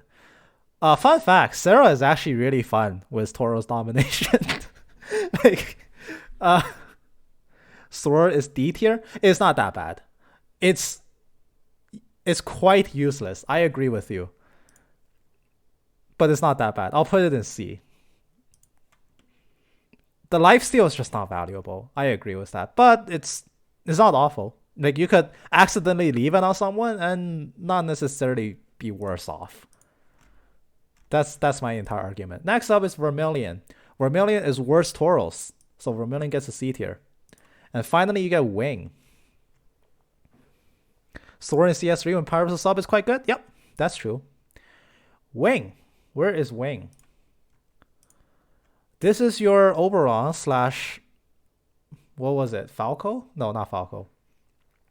Evasion, Magic Attack Evasion, and the Grail Locket. It's very support-oriented Master Course, except there are 2 other options that are better for you in the support slot. And because it's better than 2 other support cores, I'll put it a tier below Cannon. I think it's worse than Cannon. Actually, no. I take that back. It's not worse than Cannon. I'll put it in the same tier as Cannon. Just give the list a scan. S tier is Megalith, Murakumo, Pandora, Tauros. Probably the 4 cores you put on everybody. Angel, Ares, Criminal, Raven. Those are the really strong cores you put on the rest. Brave, Cannon, Emblem, Cast, Mirage, Orochi, Scepter, Wing. Those are the side grades that you give to everybody. Aegis, Cypher, Force, Juggler, Mistral, Thor, Vermilion. Now you're getting to territories where you put these on the people that you just don't really care about. Chevalier, Falco, Magius, Mobius, Rebellion. In CS1 or 2, these are the master cores that you'd rather not put on anyone. And Calamity, Genesis, Iron, you're straight trolling when you put them on. These cores will actually ruin your life. I don't see Zephyr on the list yet because Zephyr is in here. Now we move on to Coast 3 and 4. Okay, so Coast 3 and 4. Let's bring up that list. We'll use the Coast 4 list to refer to it. So, once again, same thing as Coast 1 or 2. Some cores do different things. Namely, some cores have a different third effect. 90% of these are the same across these 2 games. So I'm going to be referring to the Coast 4 list. And that's probably good enough for this tier list. Zephyr wasn't in 1 or 2. It was not. It was called Raven. So we're going to start in alphabetical order. We're going to start with Aegis. Aegis now attracts enemy attention. And Coast 3 or 4 is a game where you now have a sub slot. The sub master core slot matters. Keeper, well, this is your new Keeper. It gives you reduced delay after casting Ursars, who cares? But it also attracts enemy attention. The ability 1 starts to matter dramatically more because not only can a core slot into your main slot, it can also slot into your sub slot. S tier for tank build, S tier for evasion build. Your evasion tank, if they have Sirius as your main slot, probably takes Aegis as your sub, just to make sure enemies hit them. If you want to go greedy, Gonir also works, but Aegis is an acceptable side grade. S tier for tanks, I think it averages out to an A tier overall. I feel okay with putting it in A tier. S tier for tanks, kind of useless everywhere else, which sucks because this is the Earth spell, but it doesn't give Arts casters their time in the sun. Next in the alphabetical order we have Beowulf. Gonir is SSS. Let's get that out of the way first. Okay, fine. Yeah, you know what? I'm okay with that. Gonir S. That's not a secret. Beowulf is a very awkward Quartz. Beowulf Keck W. I do not understand why they gave this to Agate. This is your Fire Bell, and instead of boosting your offensive capabilities in some way, it makes you give CP back. There is not a single character that unironically wants this. For a sub pair is good. I don't know about that. Arts casters in general don't worry about their CP. You don't need CP generation for an arts caster, and fire arts aren't spammed nearly enough. For what it's worth, fire vulnerability is pretty prevalent in CS3 or 4. If an enemy is not super weak to water, then they're probably super weak to fire. It's not bad. I know it's not bad. I'm not putting in like D or F or anything like that. Cosio 3 or 4 is a game where, because the bells are bugged and because Brave Warders like Divine Song and the Akashic Arts exist, any bell cannot be bad. Any Bell Master Course cannot be bad. You can always build around every Master Course that has a Bell effect. And you just have very low delay Rs and you throw them out and you kill everything in the game. I do think Beowulf's among the bottom of the bells though.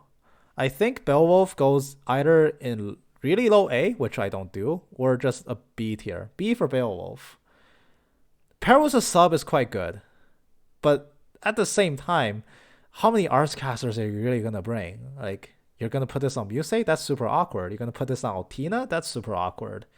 You're going to put this on Emma? Probably works, but also Emma has... No, I can see the argument for Emma, actually. It's just really awkward. That's the thing I don't like about it. Line 2 may as well not exist. Line 1 may as well not exist. Every Arts caster has a surplus of CP already. Post-CS4 and 4 is a game where your Arts caster is never using their S-Break. Who puts anything but Virgo Tatiana on Musei? I put Virgo Pandora. But yeah, Virgo primary on Musei. That's gonna be your most meta choice, and Virgo is probably the best master course in terms of a bell. Beowulf is not. It's really not, because lines 1 or 2 may as well not exist, and you're just looking at a fire bell. And how do I rank a normal pyre bell? I'll rank it B. Bridget. What do I even say about Bridget?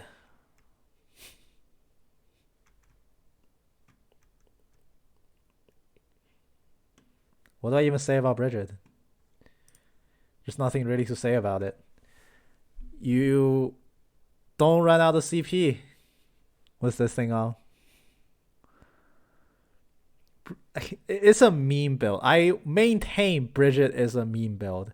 It just happens to be a really strong meme build.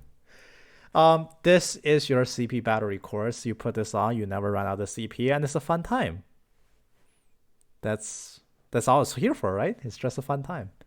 Cannon makes a return. I will put it where it always is. I won't comment on it much more than that. The only thing I will say is that healing becomes less and less important. It's damn Broken Arena. I know, that's why it's an S tier. Like, if it wasn't broken on Reen, it's good on everybody else. It's broken on Reen, so it's an S tier. I will say in this game, Cannon probably slightly better than it was before, but healing becomes less and less important as the game goes on. Healing just becomes less and less important. And Azure is necessary. Costio 1 or 2, Seraphic Ring is busted. Costio 3 and 4, just use a Brave Order.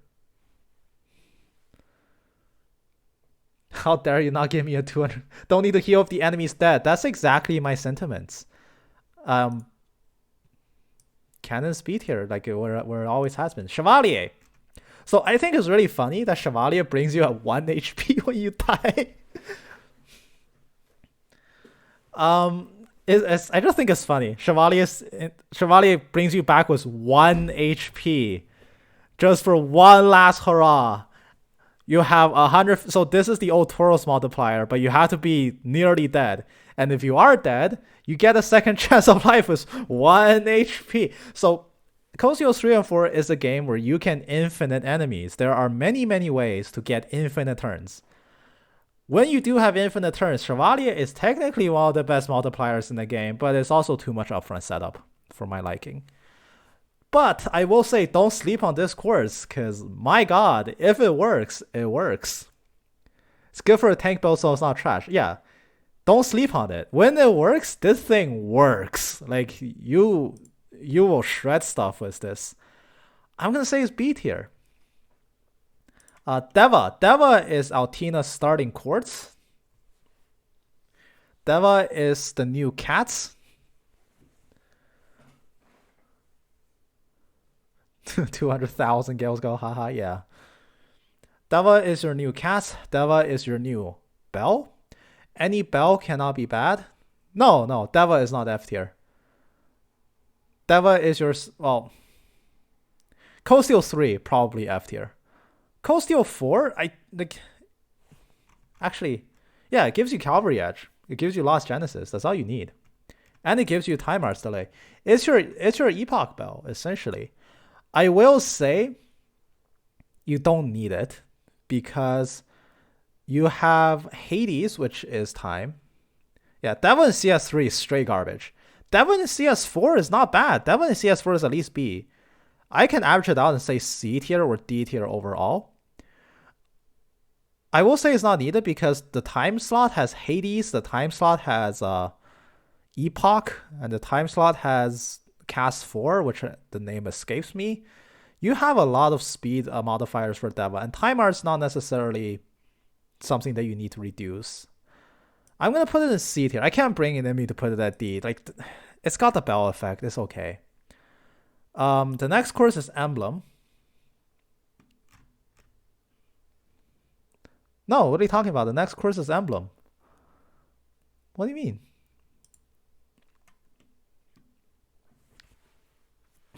You really want me to talk about this? Oberon, slide that into F. Oberon is not F, my man. Oberon is D tier, for sure. So, in my quest to make this goddamn thing work for half of game, I've come to many conclusions about Dunamis. It is one of the prettiest master cores I've ever seen. I think it looks pretty. Look at that cross. I know, it's so pretty. I really like looking at it. So here's what I learned by trying to make Dunamis work. It's an ATS course. The ATS stat on this thing is bonkers. It's the same ATS as Pandora. It's the same ATS as Virgo. It's one of the strongest. So I have no complaints about the ATS it offers you. What I can complain about is that all three of its effects do nothing for an Artscaster. What is that strength modifier? What is this? 96? Look at Bridget. Look at Bridget. Oh, it's also 96. No, it's not that. It's 144 on Bridget. Why does all three lines of Dunamis favor a physical attacker and then give you 96 strength? Physical master cores have 120 or 144, not 96. This is an arts course. That's what I've learned about it. It has like half an ability that benefits an Artscaster, but it's an Artscaster master course. Hybrid build? Yes, except none of its effects fit a hybrid. There's no benefit here for an Artscaster. You want ATS up? Just cast Divine Song. Just cast Etheric Arts. You don't just slap Saintly Force on someone. This second line may as well not exist. First and third line benefits a physical hitter in the worst way possible. Lifesteal doesn't enhance your physical capabilities. Is it even a physical Quartz when none of its abilities really benefit the physical hitter? 6% crit? Ooh, you get a strike 2.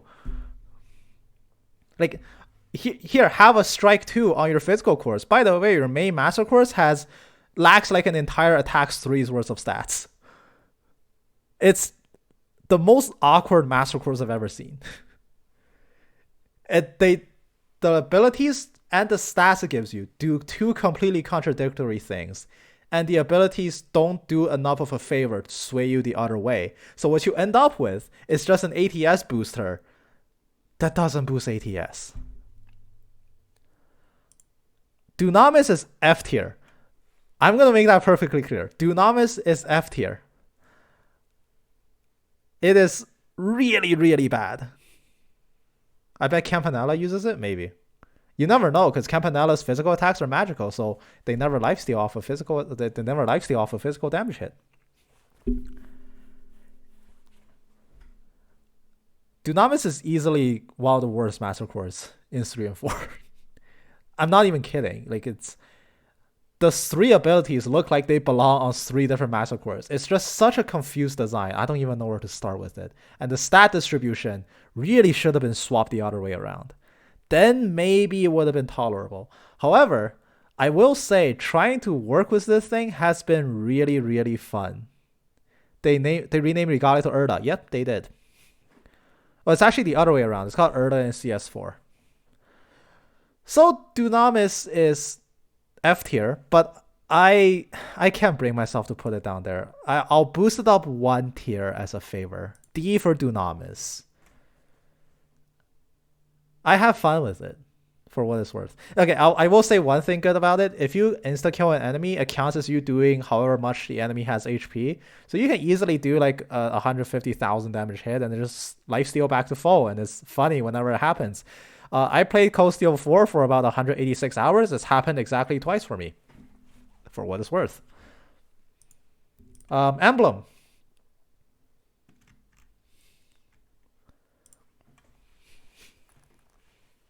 So Regalia in CS3, early in CS4. So the way they do that is because you don't actually get Regalia in CS3.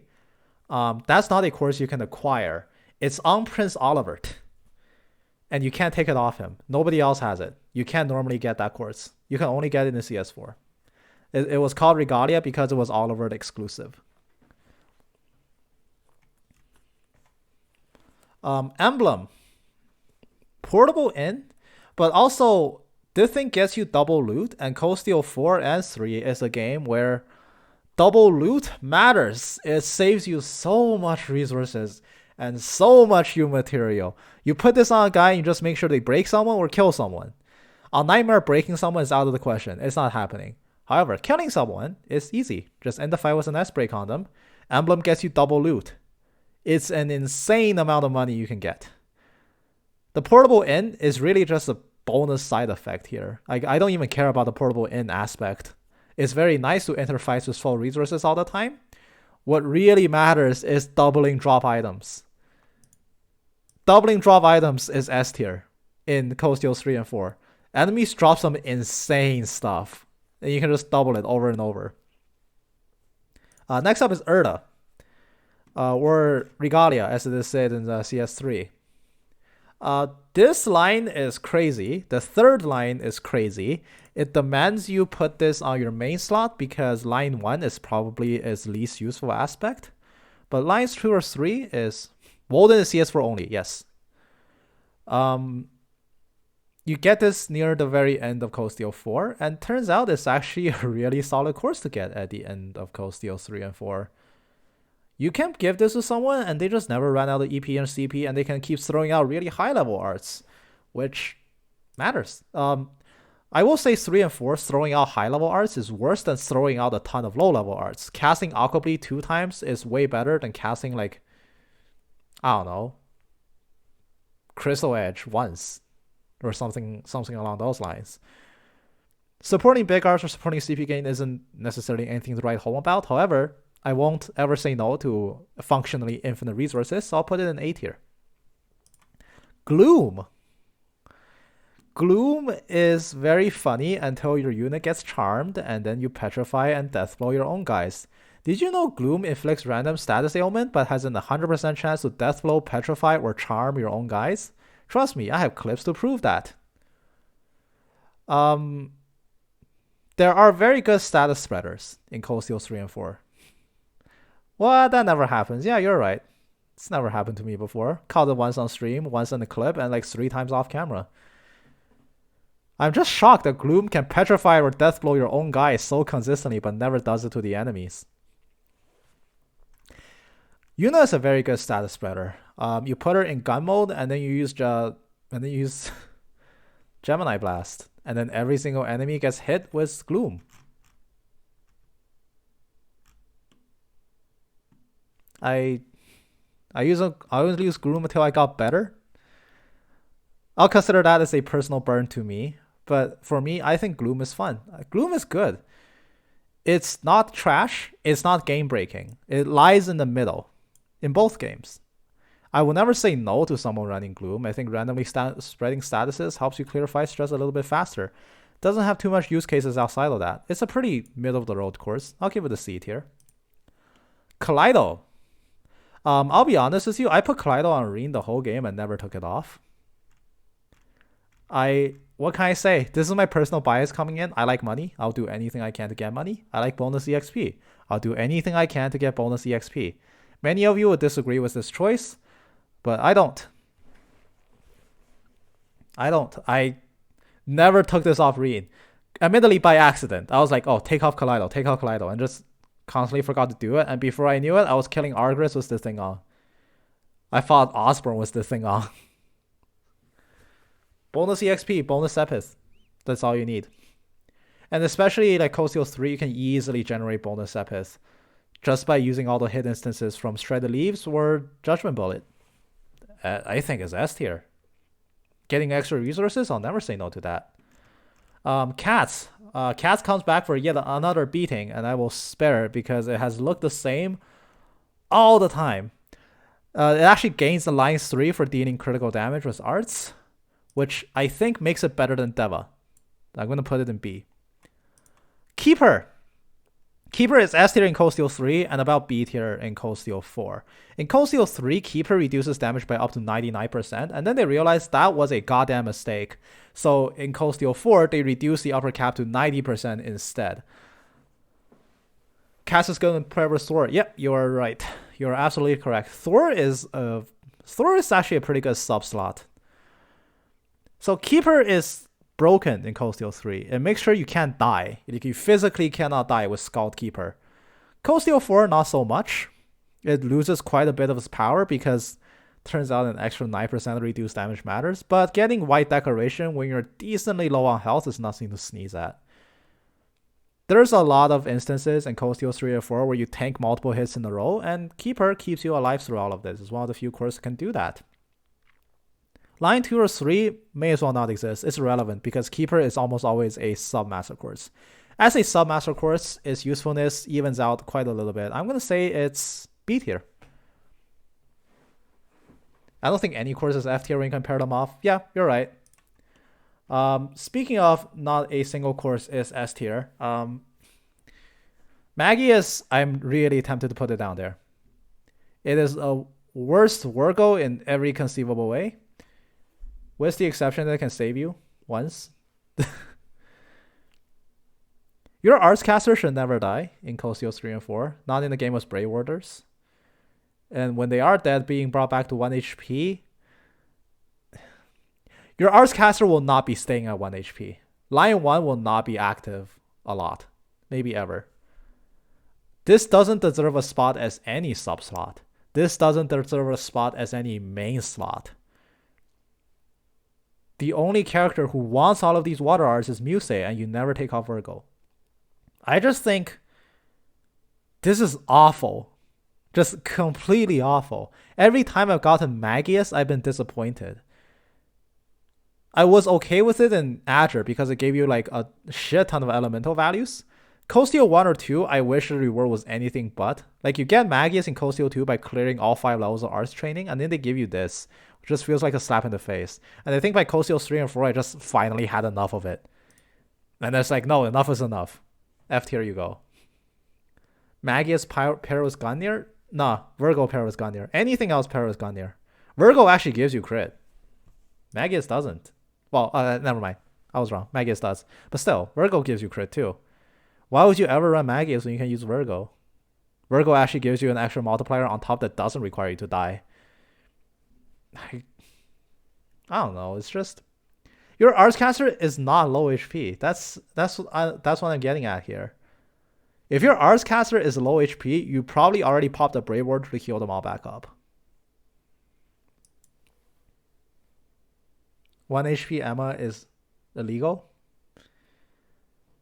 I just don't see it. It's just all the revivals 1 HP. Yeah, Mag and Chevalier both bring you back with 1 HP to maximize the damage boost at low HP. Haha, synergy. That's not how you use it though. It's just like, what's your first instinct when you tank Sataniel Illumination and your whole party's 200 health? You just instantly pop a Brave Order and heal back up.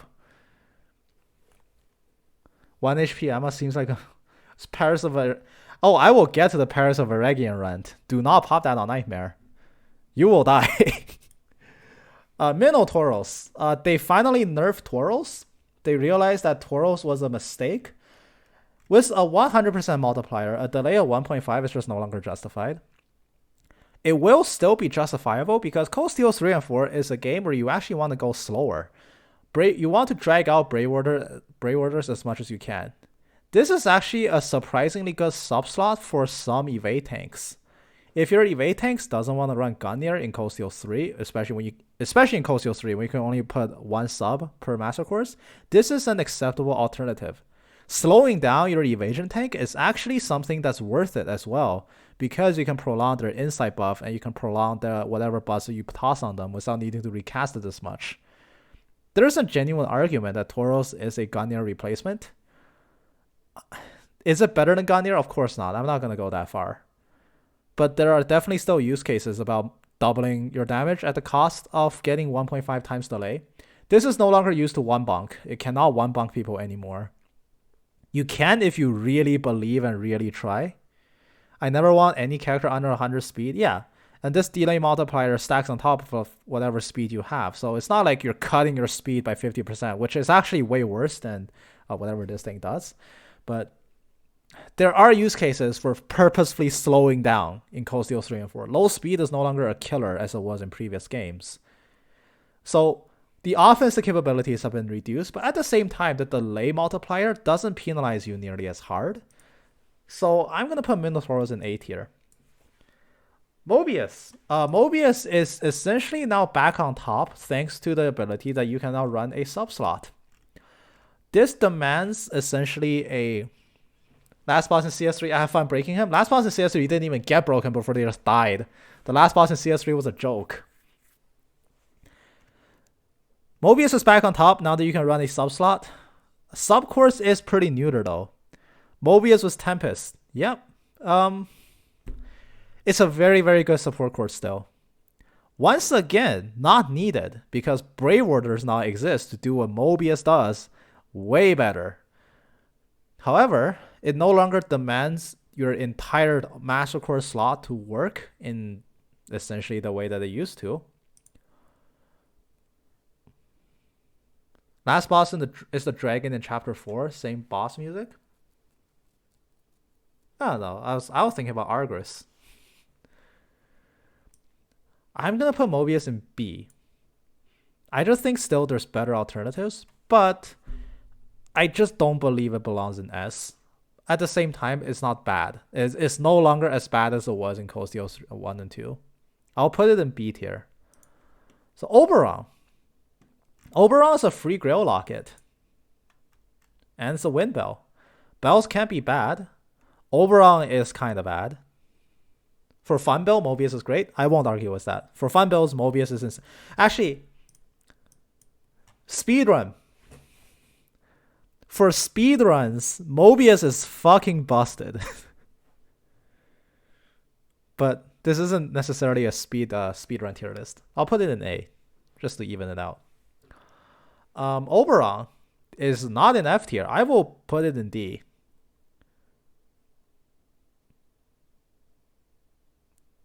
I'm just trying to think if I'm okay with that. Yeah, I'm okay with that. I'll put it in D. Preventing ailments is not necessarily good. Evade magic attack may as well not exist. Reducing delay for wind arts. Wind is probably the worst of the 4 lower elements in Cold Steel 3 and 4. It goes water, fire, earth, wind, in my opinion. The wind arts just don't hit nearly as hard and they have way too much cost, and you're pretty much just using it for Holy Breath. With all the crap you give Oberon in Neo Stream, would have thought you could give it an F. Yeah, I also give Dunamis a lot of crap. Mostly as a joke. Oberon has a use case. You put it as a backup support because then you free up a Grail Locket slot for them and they can support because it gives you Holy Breath. I unironically used it to build Healer Emma because people were asking me to build Healer Emma. It saves up a Grail Locket slot. That's gotta be worth something. So I missed anything? No, Dan, welcome in. How was your stream? I caught the start of it. I saw the fan club at the start, and then I went to set up my own stream. So how did the fan club go for you? Oberon is... like, okay, don't get me wrong. Oberon's really, really, really, really bad. However, Oberon is D tier. I just don't think a Grail Locket puts it into F. It is probably the worst spell by a long shot. Like, no, not probably. It is easily the worst spell by a long shot. The fan club was cool. Nice. I'm glad you guys got along. Pandora.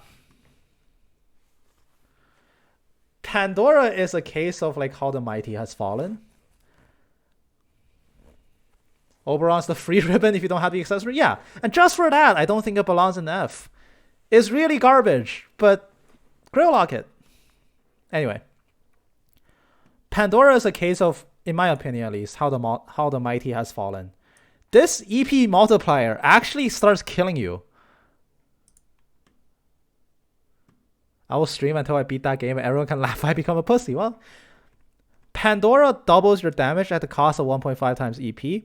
It is no longer a 1.5 times multiplier. It is a double damage multiplier. It is a very good subcore slot. However, this line, when it says consumed EP multiplied by 1.5, actually sucks now.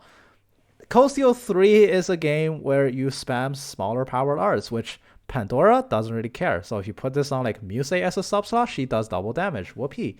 But if you put this on anybody who has any hard-hitting arts, it's huge. Ironically, Muse is best with it because she does have etheric arts to cut your EP cost down significantly, and is always available on her. But yeah, like Cavalry Edge Diamond does, you really want to pay 600 EP for that? I don't think doubling the damage is suddenly worth it anymore. Like lowered, like why cast Diamond Dust once when you can cast Aqua Bleed 5 times in the same time and it does more damage? I don't think, like, what I'm getting at is Pandora doesn't belong in S tier anymore. I think the same as Minotauros, it falls down to A. Music can go 8 times in a row. Yeah, with a cheap heart. Music can go infinite times in a row if you have 4 bells on her in Cold Steel 3, because your delay becomes 0. And you can keep casting forever and ever until the cows come home. Regulus. Regulus is worse Brigade. Regulus reduces your delay after using an S-Craft. That is quite possibly the most useless ability line ever. You don't need to reduce delay after using an S-Craft. After your S-Craft, the enemy should be dead. If the enemy isn't dead, you will probably passively regen more CP to just S-Break again, because S-Breaking puts you at the top of the queue. Reducing your delay after an S-Craft promotes the playstyle of S-Craft spamming, but if you want to S-Break spam, you need passive CP regen. Is this strange? I think S-Crafts in CS3 at least are worse than normal crafts. It is not strange. S-Crafts are worse than normal crafts for most of Cold Steel, not just CS3. There are a few exceptions like Laura, but not much else aside from that. If you want to spam S-Crafts, you need CP regen. This does not give you CP regen. This is a Gladiator headband, not a Gladiator belt. And the Gladiator headband requires you to actively participate in combat, which isn't the way of an S-Break spammer. Again, there's like 2 things that do completely different things on one course, and it's such a mess. I'm going to put it in C tier though, because it's still actually kind of good. Scorpio. Scorpio is a multiplier for when the enemy is in a broken state. So, hear me out. This course is hot garbage. Mostly because breaking things in Nightmare is really, really hard. Breaking a normal enemy, very easy. Breaking a boss or a demi-boss, their HP will most definitely run out first. Half of all the bosses, Scorpio won't even turn on. C tier in CS3 at least? Probably. Not F tier, because this is a very impressive multiplier. Very little use case. I have killed every single boss before I have broken them. Their break bars are not a joke. Even with Sledgehammer on, you are not getting past a boss's break bar before you kill them. Can you break things in Nightmare? I don't know. I've killed every single boss in Cold Steel 3 and 4 without breaking them. The only bosses I've broken are Magic Knights, who excessively heal, and Ines, who has Shield of the Order to stall herself out. Easy A to S tier if not Nightmare, but it's Nightmare, so it's A. That's what I'm getting at. Line 1 does not exist on Nightmare. Breaking in CS3 on Nightmare is very easy. Yeah, you'll be killing them first. The enemies will die before they break. That's what I'm getting at. Sledgehammer is busted in CS3 though. Enemies hit half health before they break. And when they hit half health, they go into enhanced state. And their break bar goes back to full. I'm not saying it's impossible. I'm saying it's just, if you're fighting a boss normally, they will die before you break them. You mean CS4, they nerfed the break damage? Yeah. In CS4, every single boss died before I broke them. I kid you not. I don't think I've broken a single boss in CS4. Scorpio might as well not exist. CS3 has some uses. Normal monsters can be broken. Monsters, like especially on Bryonia Island, there are some really big, annoying monsters that you can break. Pretty good in that case. CS4 hot garbage. Like, I cannot believe that you can break things in CS4 Nightmare. You can break, like, the only boss I remember breaking is John and his best friend that we haven't named on the other side, because when Ishmael Galoge resummons them, they have an empty break bar. But, like, aside from that, you're not breaking stuff in Nightmare. It's not happening. I'm going to average it out, and I'm going to say it's D tier for a Scorpio. It's very, very low, I know, but this shit doesn't exist in CS4. It's so bad. CS3 has some use. CS3 is okay. Sirius, a little bit too underpowered, in my opinion. I've used this joke once with Tauros in CS1 and 2, but I'm going to use it again. It's a little bit too underpowered. In my humble opinion, this value was 600% in CS3, now it's 400%. I think they should just add it and make it 1,000%. That would really make it more balanced, I think, because I think Sirius in general is a little bit lacking in the power department.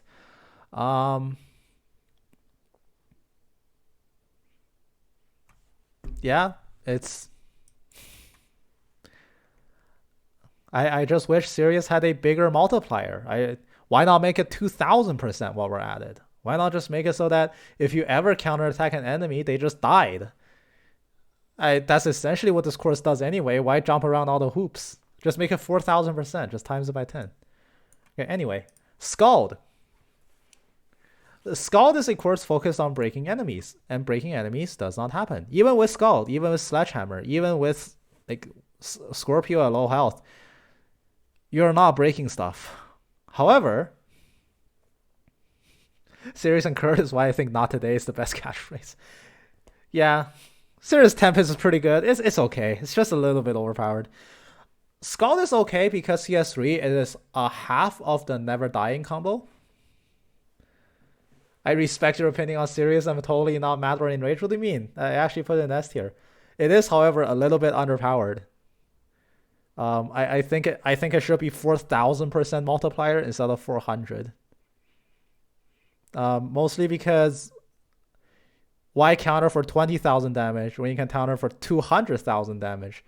Because this course is the big number dopamine course anyway. Might as well go all out. Like, they're not even hiding how OP Sirius is. Might as well just go overboard.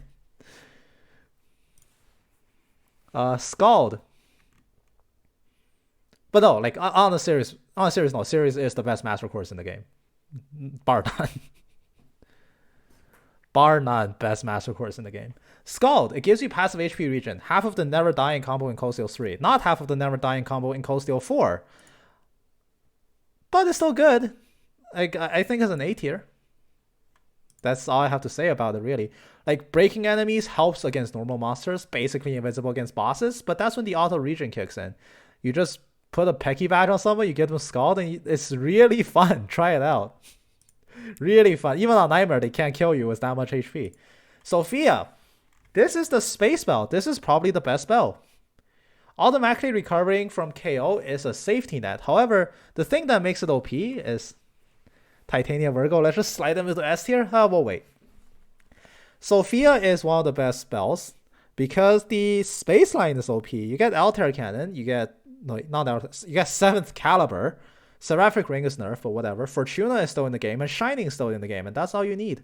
Sophia is the ultimate support course, and because Space gives you a lot of support arts, reducing the delay after casting Space arts is very precious. Recovering from KO if you accidentally die, also very precious for support. Sophia is the king, or queen in this case, of support master course. I'll put it in 8. Revive is hella good. Yeah, not S tier because it's not really offensively potent, but defensively and as utility, it's God tier. We'll rapid fire through the rest of these because they're very easy. Tempest is actually a slightly better Sirius if you keep Sirius on sub. I think it is A. Not quite S because it's not as omnipotent as Sirius is. Soar, very good comboed with any status spreaders. B tier for being very good in the combo. D tier for being pretty average everywhere else. Titania gives you EP recovery when you kill enemies, and just automatically regens your EP. And this is your Mirage Bell. Powers a lot of your Mirage arts, which admittedly is really bad, but Albion Wolf is nothing to sneeze home at. Like, Albion Wolf is overpowered. And EP recovery is pretty good. However, I don't think it's S tier. I just don't believe that it is S tier. I think it is high A. If there was an A plus or S minus, that's where Titania would be in. Pandora is better than it if you want to do more damage. Sustain is better than it. If Erda is better than it for sustain, Titania is better than... I can't talk. Erda is better than it for sustain. Pandora is better than it for damage. It is the kind of best of the both worlds, but in reality, it takes a middle road between them. The other thing is all the Mirage arts that's not named Albion Wolf are trash. Don't at me. Silver Thorn is not spammable. Galleon Ford is just not enough power compared to like Cross Crusade or Cavalry Edge. Like Cavalry Edge is better than Galleon Ford, and there's something wrong with that. I just think it doesn't pack enough of a punch. If you are spam Titania's Golly, you don't run out of EP anyway. That's my counter argument to you. You shouldn't run out of EP during this game. You just prep Etheric Arts, fill up 20% of your EP bar. 20% is enough to last you like 2 Divine Songs just by throwing out low level arts. You don't need the EP lifesteal. You genuinely don't. You do not run out of resources. I'll put it in an A tier though, because I think it's still solid. Valhalla surprised me. Valhalla is actually pretty strong. It's the best. Yeah, I know. Like Cavalry, you do not run out of EP. If your EP bar can power like 20 Cavalry edges without running out, and as an enemy survives 20 Cavalry edges back to back, maybe they deserve to win. Like Titania is not doing you any favors there. So Valhalla is something I was pleasantly surprised by. I actually like playing around with it. It's still not the most powerful physical offense course. I think Brigade beats this any day of the week.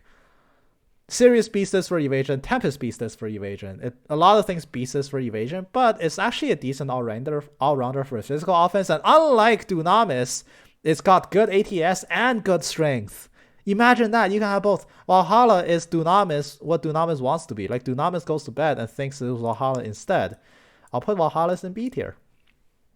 Virgo. Do I need to say anything about Virgo? Probably not. You put this on Muse, you never, ever take it off, and then Muse solos the game for you. Valhalla pair with Keeper Aegis? I wouldn't. I think it's more of a physical offense course. Your second slot is probably like Sirius or something. Sirius or Gungnir. Woden.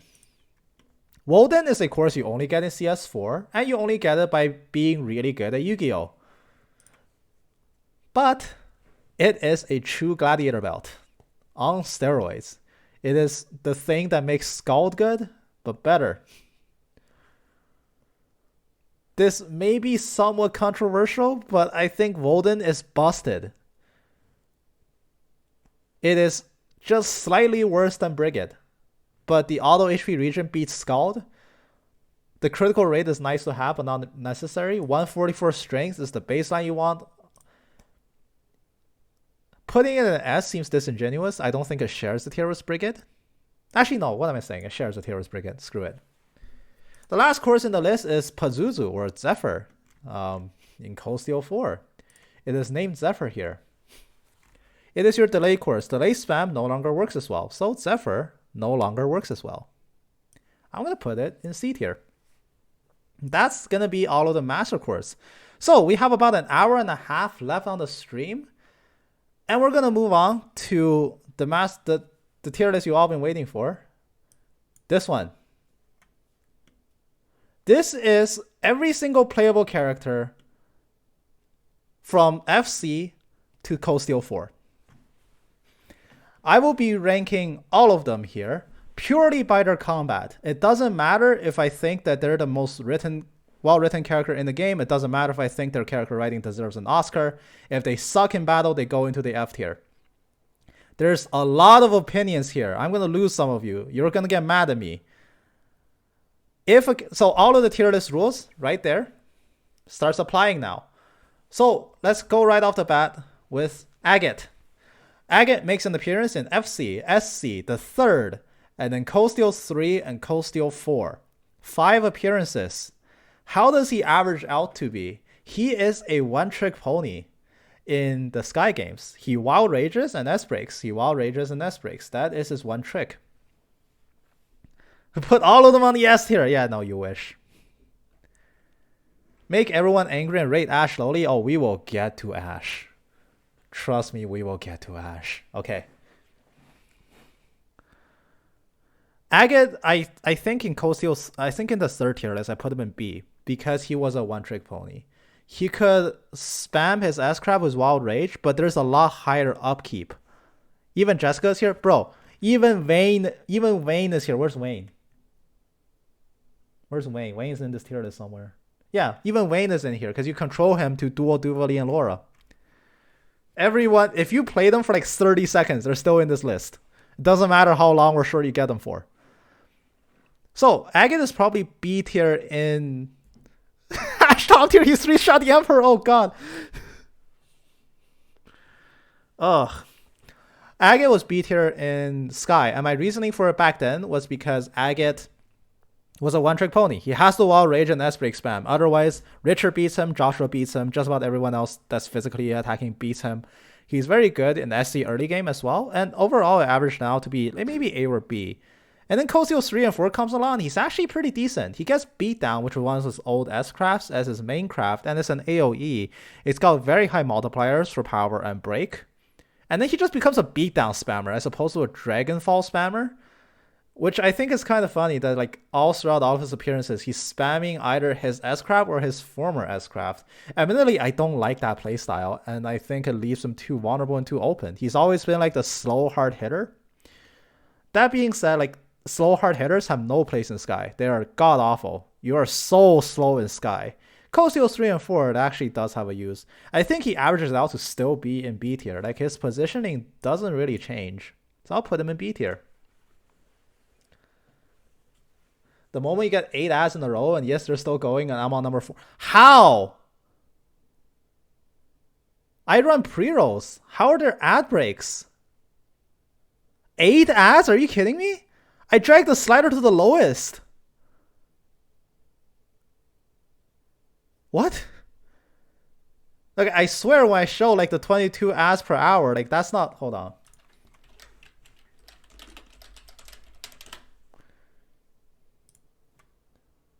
Hold up. Oh, I don't want to log in here. Hold on.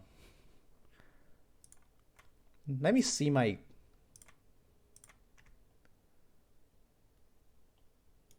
affiliate. Let me swap back to this browser.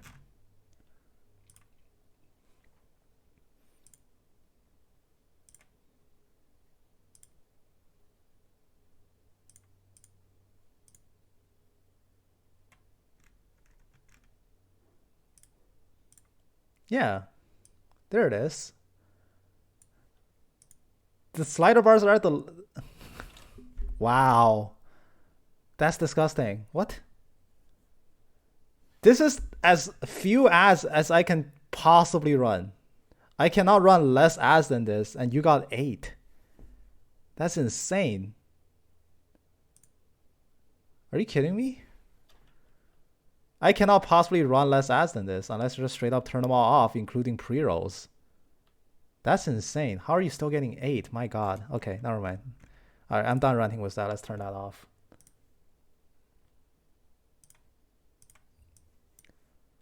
I have no idea how you're seeing that many. Anyway, next up on the list is Alan Richard. Alan Richard is broken, and I will repeat the joke I made a long time ago. I can be what, kid? I will... Welcome back, Dan. Okay. Hold on. I'm going to show you this again because I know you were watching ads when it happened. So let me just... I promise, really quickly. This is my ad screen. I'm running as few ads as humanly possible. I have no idea how you saw 8. Twitch is high, man. I cannot possibly run less ads than this. Anyway. I have no idea how you saw 8 ads. I apologize. Alan Richard, I will make the same joke as I did when I made this guy the third tier list. Someone at Falcom got drunk, and they forgot to program in an extra 0 when they're making all his delays. You said you were taking an ad break? I did not. I did not click that button. Alan Richard, S tier. Easily.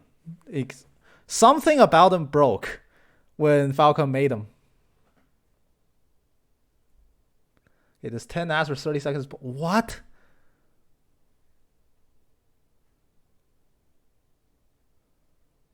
Wow. Everyone's running into it. I cannot run less ads than oh my god.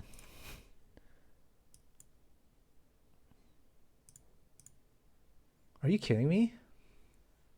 That's distressing.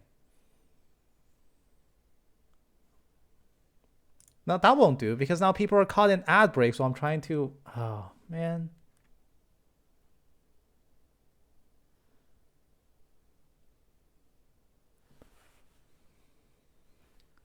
I have no idea how to make even... I have no idea how to give less ads.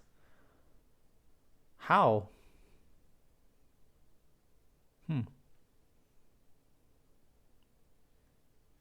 Like 10 ads for 30 seconds?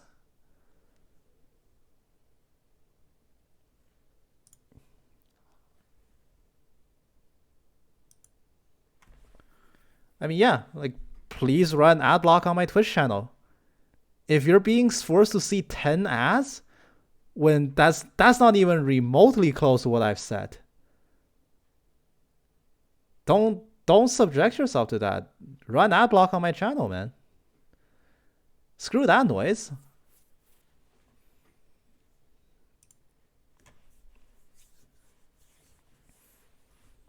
Okay, anyway, Alan Richard, someone got drunk, programmed his all delay values all wrong. He's so fast. Sakura Morning Moon deletes a guy. Even on Nightmare, he's overpowered. There's not much else to say. Next up is the other Alan. You get to play him. You get to play as him in Cold Steel 1, and you have to carry him. On PS4, I had to watch all 10 ads. Oh, right, there's no ad block.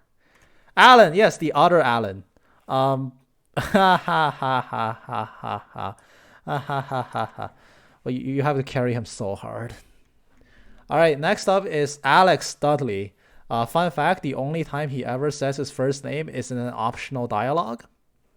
And you can trigger this optional dialogue by doing the Orbital Staff Enhancement side quest in 0 with Dudley already in your party. So not many people actually know his first name is Alex. Alex Dudley. You play as him for about 30 minutes in All of Azure, and he will protect you during those 30 minutes in All of Azure. And some people might not even know this, but he learns a second S-break. A lot of people just never sees it because he needs to be level 115, and a lot of people don't take him into the Azure tree because by then he's just not that useful anymore.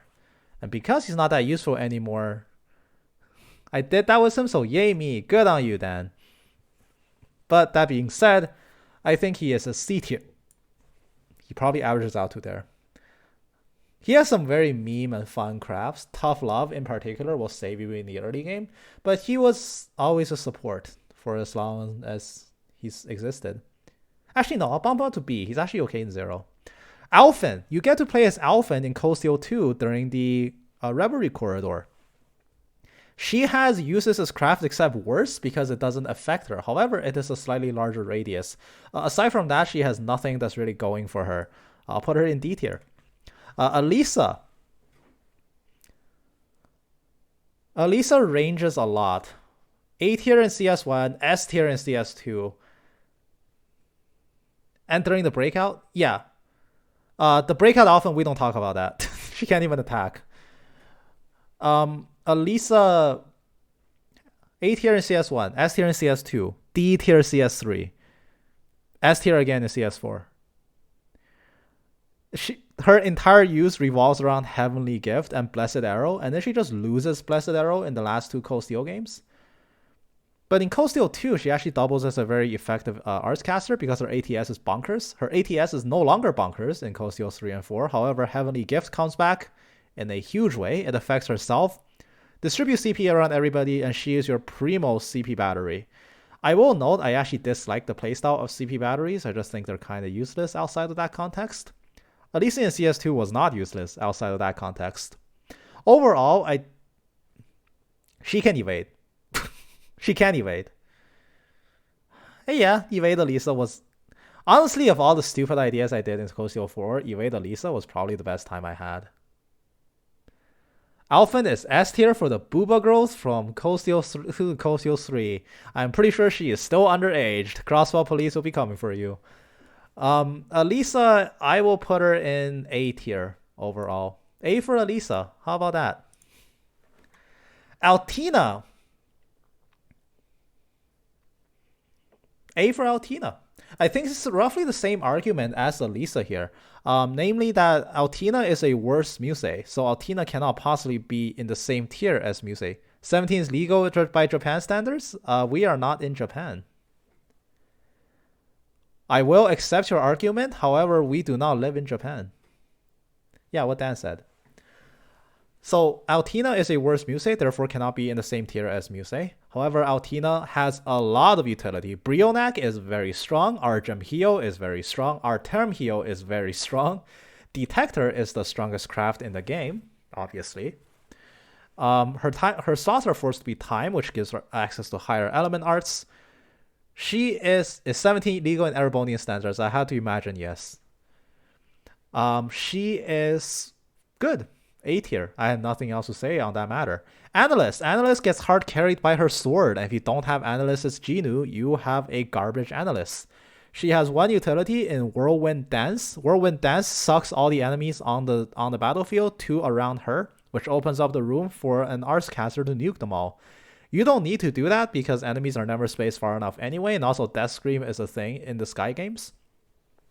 So Analyst is purely tiered by how good Genu is, and Genu is very good. When you first get Genu, Analyst becomes briefly the best character in the game, and then when Genu stops being useful, Analyst stops being useful.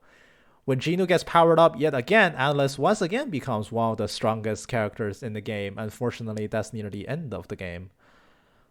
She oscillates between S tier and D tier so much that it just feels right to put her as a B overall. Angelica. Analyst uses A lead, she can suck. I won't make a joke that despite being Yun Kafai's granddaughter, she is easily like the least powerful A lead one blade user. Angelica. She's invincible. Yeah. Half the time. She's invincible half the time. The other half is the where am I part. So it averages out. Angelica has actually a surprising use, and that is Zero Impact. Zero Impact is a knockback on an enemy that pushes them to the farthest possible wall of the battlefield. It is the hardest knockback ability in the game because it just kicks someone to the edge of the field. It has a niche use. It can force you to box someone in. It's come to use approximately 2 or 3 times ever, but it's not useless. Do Brave Waters factor in on the characters? Yes, they do. Alphen is still D tier. Her Brave Water is not that good. Angelica has very, very few use cases. All the times when you do get her, she's usually with someone a lot better. Cold Steel 1, she is probably a good party. Well, Cold Steel 1, she destroys C. Angelica has a weaker version of Reen's Dragon Warder. She has Ebon Dragon, which is Insight plus, I believe, Delay Down? No, not Delay Down. No, it was Crit. It was Crit up and Insight for a few turns, and it was on 2 BP. It is not the go-to warder for many people. If you want Insight, there are better ways to get Insight, and if you want critical up, there's better ways to get that as well. Ebon Dragon is not like a necessarily stellar Brave Warder.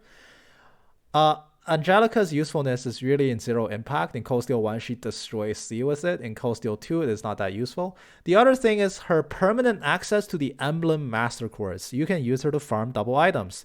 It is notably useful in Cold Steel 4 when you can get double Argem before you yourself can get the Emblem Master Quartz.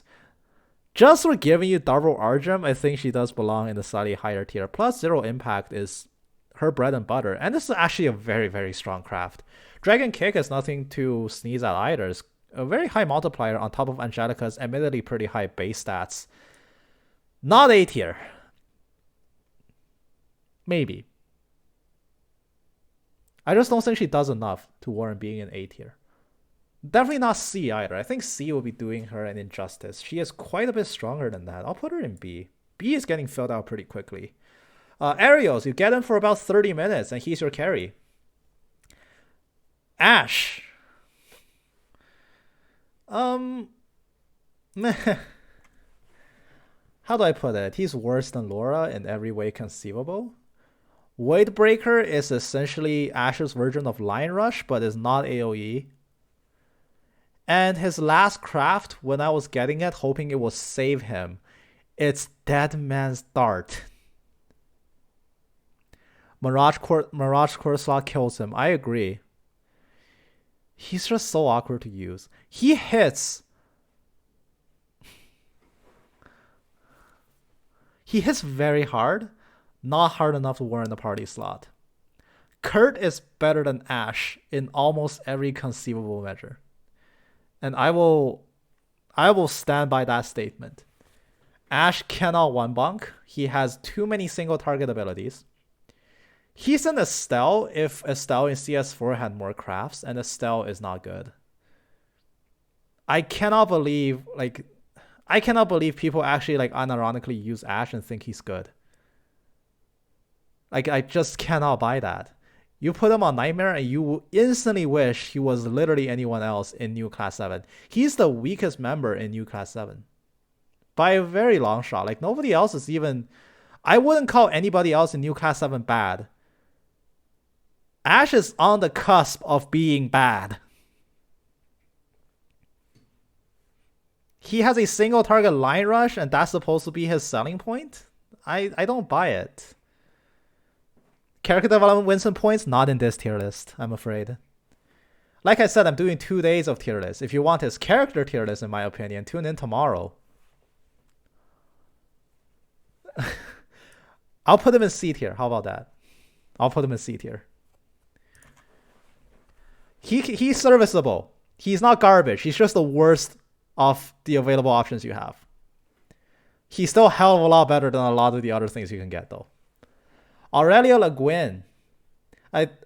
If I don't put Aurelia in S tier, I think she might actually like find a way to manifest in real life and kill me. So I'm afraid of Aurelia. So this is a bribe as much as this is a genuine ranking that Aurelia is in S tier. Oh, right. I never even talked about Ashe's Warder. Crazy Hunt. Crazy Hunt is really good. But here's the thing. Like, here's the thing about Brave Warders. A good Brave Warder gets you points, but at the same time, a good Brave Warder doesn't mean the unit is good. Like, think of Usis. Usis is fucking useless, but Usis has one of the best Brave Warders in the game. So what does that mean? It just incentivizes me to bench him. That's not really a point in their favor. Like, it helps their case, but... it helps their case, but it's certainly not going to make or break their viability. Crazy Hunt is not even that stellar. It's very solid to use, but it's not going to win you any... Like, it's not going to be the cornerstone of your strategy. Everything in Reen's Brave Order is a cornerstone of your strategy. Aetheric Arts is a cornerstone of your strategy. Ebon Crest, Windblade, Sledgehammer, those are the orders that matter. Crazy Hunt is useful in like 2 fights. Yeah, you only need Windblade and Sledgehammer to win. Why do you need Crazy Hunt? All right, Claire. Claire has a better order than Sarah. Consistently. In the game where everybody has an accelerate order that costs 1 more than the number of turns you get, Claire still has her perfect order at 4 BP, even in CS4. In CS3, it is 3 BP. She can infinite. How could that be bad? Well, her CS2 appearance isn't stellar. She is temporarily the best unit in your party until Sharon joins. The guests actually go like in order of power. Towo joins, he's the weakest of the 3. Claire joins, she's middle. And then Sharon joins, and she's just obscenely overpowered. Mortal Mirage and Frigid Rain are not really that good of a craft, but perfect order. Perfect order wins her some points here. And I don't mind keeping Claire in my party. I think while she's not gonna win you any fights, you won't complain about having her in your party. I think I'll put her in A tier. Crimson Rosalia, single-handedly infinite. You get her for the Salt Pillar, which is top. I'm sorry, Dan. I'll put her in A tier. I genuinely believe she's a good unit, but she's not S tier worthy. Crimson Rosalia is a one-man infinite because of her Brave Warder. It reduces your... the meme craft is obscene. It is the best CP battery in the game. Her Brave Warder infinites on its own. You have 0 EP cost, which means somebody else with a Chrono Burst can get infinite turns, and I found that combo out, and I killed the boss infinitely. One man infinite cannot be bad. S tier plus Scarlet Crimson Fang is goddamn overpowered. Next up in the list is Crow. I'll be honest, I think Crow is bad. However, Crow is also a very overloaded character. He's very much like more of a jack of all trades than Yuna. He's just snubbed out by availability. Yuna is available more than him. Crow can do a lot of things and can do them all decently well. Like, I don't think there's a role that Crow sucks in, but at the same time, there's not really a role that Crow can do well in. Like, for that reason, I will put him in the same tier as I will put Yuna. And spoiler alert, Yuna is in A tier, so Crow is in A tier. He has a... If you put who I think it is in that last slot, I unfollow. She's not bad at all. Is that a threat? Yeah, Crow's in A tier. I don't think Crow is bad at all. Crow has a lot of wide variety of crafts, and he can do a lot of things. Josette isn't bad. Oh boy. Oh boy, there's an opinion. All right, we'll get to Josette. All right, next up is nobody special. It's just somebody that got zip tied to me for all of CS4 for some weird reason. I don't know why. Bruno, if Doobie wasn't locked to Dunamis, she would be S tier. If only she wasn't locked to Dunamis. How do I even tier her? First of all, her Brave Warder is a meme. It's worse Windblade for like double the cost. So why would you use it? And aside from that, the 3 brand abilities have a surprising amount of use. Swift Slash is a very strong impede. Blade Lord Spectre is okay, I guess. It's... How about I just put her in like C tier?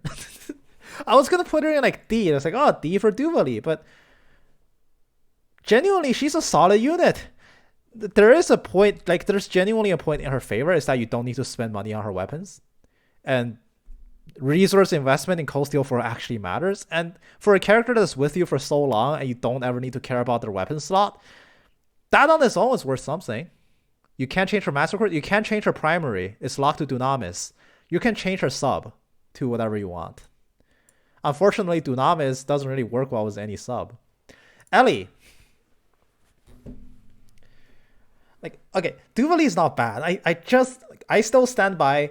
Her kit is very good. She has very good base stats as well. If only it wasn't... She has almost the same base strengths as Laura. I think she has higher base strengths than Laura.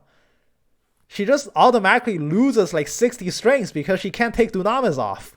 So now she no longer has good... She would be S tier if I could give her any other main Master Course. Anything else. She's not a bad unit at all. She's very, very fast and hits very, very hard.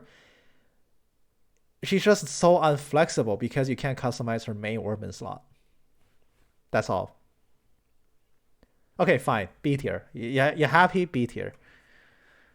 There you go. B tier. B tier for Duvali. Like, I will stand by that statement. Duvali is very strong. All right, Ellie McDowell. How do we do this? B tier in Zero, A tier in Azure, F tier in CS4. They just like kneecapped her for no goddamn reason. Divine Crusade is not the best S-Craft. She is the best Spark 9 spammer, which is the second best art in Azure, I will say. Rate S really impressive Booba? No, that's tomorrow. That's tomorrow, Ichigo, mate. Here, I'll give you guys this, you want a sneak peek? I'll give you guys a sneak peek.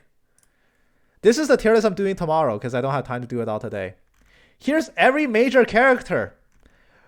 And I'm going to tier all of them based on how well I think they're written and how much I like them. So save that for tomorrow.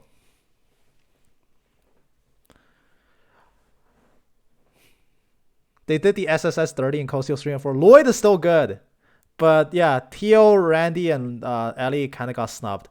Ellie's Brave Order is so funny. It's... Oh, hey, Deej. Is that Daddy Alvarea? It sure is. Does that list include Hajimari Kuro? No, they do not. I will probably do it again when I finish Hajimari and Kuro. And like I said at the start of the stream, if your argument is that, oh, you haven't played Reverie yet, wait for Reverie, this list will change. Oh, don't worry, this list will change like a week from now. Opinions change all the time. It's just how I feel about everything in the present moment, which I guess is just fun, but don't take anything with a grain of salt. I guess Ellie averages out to be a C tier. She's not the best member of the SSS. She's probably second or third best consistently. And I don't know. I think she's C tier. They just did her so dirty in CS4. Even her order sucks. Like what even is Strike Bell as the Brave Order that costs 5? I guess it works well with Lloyd, but like why? Just Accelerates would be better if you had a competent team around you all the time, and Ellie most certainly doesn't, so I'll put her in C tier. Thanks for using my emote, Deej. That is my only emote slot because I don't have enough subscribers. So I gave it to... that is a sketchpad drawing I did of the Poggers emote, and I named it Poogers. And when I first put it on my a Discord server ran by my friends, all of them hated it, and they memed on me for so long. And naturally, we used it a ton. So it felt fitting for Poogers to be my very first sub-emote. So for the lowly price of $4.99, you could use Poogers if you want. Anyway, Elise Schwarzer. Elise is your healer for the only battles that she's prominently in.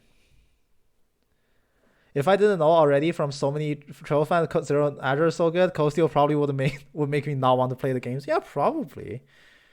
I mean, okay. Anyway, Elise, she carries you in the one Magic Knight fight, and then in the Reverie Corridor, you just don't use her. I will put her in the same tier as Alphen. I think they serve functionally the same role. Was Goddess here when you could use her? Very true. Without her, that fight is not possible. In the Reverie Corridor, though, she drops like all the way to F, because why would you use her at that point? 70% HP heal on a craft is actually nothing to sneeze at. I just don't think she just doesn't really have that much anything else going for her. I think her Brave Order is plus 20 CP and 20% evade. Correct me if I'm wrong. It's like something around that line. I'll put her in the same tier as Alpha, maybe move her up 1. The problem with moving her up 1 is I don't think she shares the tier with Ash. Ash is just better. I'm sorry. Okay, Elliot. Elliot's use cases varies. I do think Elliot's another one of those that they did dirty in CS3. However, Blue Orchestra is goddamn busted in every game that it's in. 70% damage reduction plus a 30% HP heal, I believe. The Omelette Boy, a pure healer is not good in Trails. A pure healer needs to also be able to nuke. Elliot can kinda nuke. Kind of, just a little bit. Like he can barely nuke. I will put him in B. I'll put him in B. Never forget physical Elliot. Yeah, that's why he's in B. B for Bubble Bath. Emma. Emma is possibly one of the best characters in the first 2 games. And possibly one of the worst characters in the game right after that. And in Cold Steel 4, it kind of averages out. I will take some time to talk about Palace of Aragian. It is a death sentence on Nightmare. The delay on it is so huge. By the time Emma gets a turn, she will have been hit more than twice, easily. She has very niche use cases in CS3 and CS4. She trivializes Campanella because her Brave Order makes all of Campy's attacks heal you. Staff Swording, I know. Emma's S-Craft saves you in Chapter 2 in CS3? Yes. She is good in very specific, very niche situations. She makes Campanella free. She will save you in a very specific fight in Stargazer's Tower. Cold Steel 2, she is very strong with arts, especially with Hades and Pandora. It is essentially made for her because it goes so well with her Force Mirage slots. Her ATS, base ATS, is the highest in Cold Steel 1 and 2. A lot of things go in her way. But she's just so niche in Cold Steel 3. And in Cold Steel 4 is outclassed by at least 2 other casters. I'm going to average all of that out. And I'm gonna say no, not C. No way. She is, like, believe me, she is good. She is quite possibly like top 3. No, easily top 3 in Cold Steel 2. I'll put her in A tier overall. If Cold Steel 3 hadn't happened, I could even convince to be put her in S. Just Cold Steel 3 kind of did her dirty. Okay, next up is Anea the Sharp. You get her for like 10 minutes. And you immediately pinch her. Like, you know why I was never scared of fighting the Star Raiders? Because Anea exists. Every time I see Anea, she just shoots arrows at me that do either no damage or misses all the time. I don't understand why a boss has so little damage. And then you play as her and they're like, oh, that's how. Excel Arrow is the only thing that's good in her kit, and Excel Arrow is just about the worst accelerate craft you can get. Like, her stats suck as well.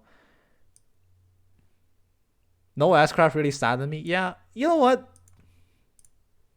That feels right. There's a reason I'm never scared of her, even when I'm fighting her. And when I'm controlling her, it's like, oh yeah, that's why. Next up is everybody's favorite character ever. Oh my god.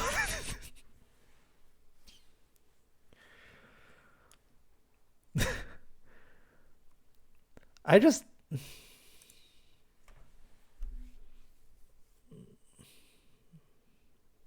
You know where I put her in the 3rd tier list? I put her in D tier. Because she does 0 damage.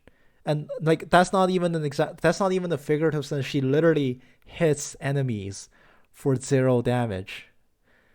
Like, people will immediately point out that her crafts list in CS4 is neutered. And to that I say, fine, I don't miss Comet anyway. Like, what am I going to do with Comet? Even if I had it, I'm not going to use it. One target S-Break? I mean, Ashe also has a 1 target S-Break. Wheel of Time and Sinner's Revelry are 2 of the only 4 abilities in the game that has a 5S rating. It is an ability specifically built to kill a single target. Estelle has not enough base strength to warrant a 5S rating on her S-Break. Like, Wheel of Time doesn't necessarily hurt more than like a 4S S-Craft, because an extra 20% multiplier doesn't really save her abysmal base stats. Everything about Estelle is just so middle of the road. Below middle of the road. Hurricane go bird. Like, okay. If I put her in F tier, will any of you be mad? She was in D tier in the 3rd, and I'm tempted to say that hasn't moved too much. Like, she would still be in D tier until I saw her in the 3rd, opened the orders menu, and I realized that Adamantine Formation, which is literally just Divine Song but worse, costs 4 BP. 4 BP for like something that's half as good as the, like, not even Divine, sorry, Iron Will. You know this, people can't be mad. Like, she is not S tier, not F tier. She is in D tier. You know why? She's better than Anea. She's better than Alan. You gotta be truly awful to be down there.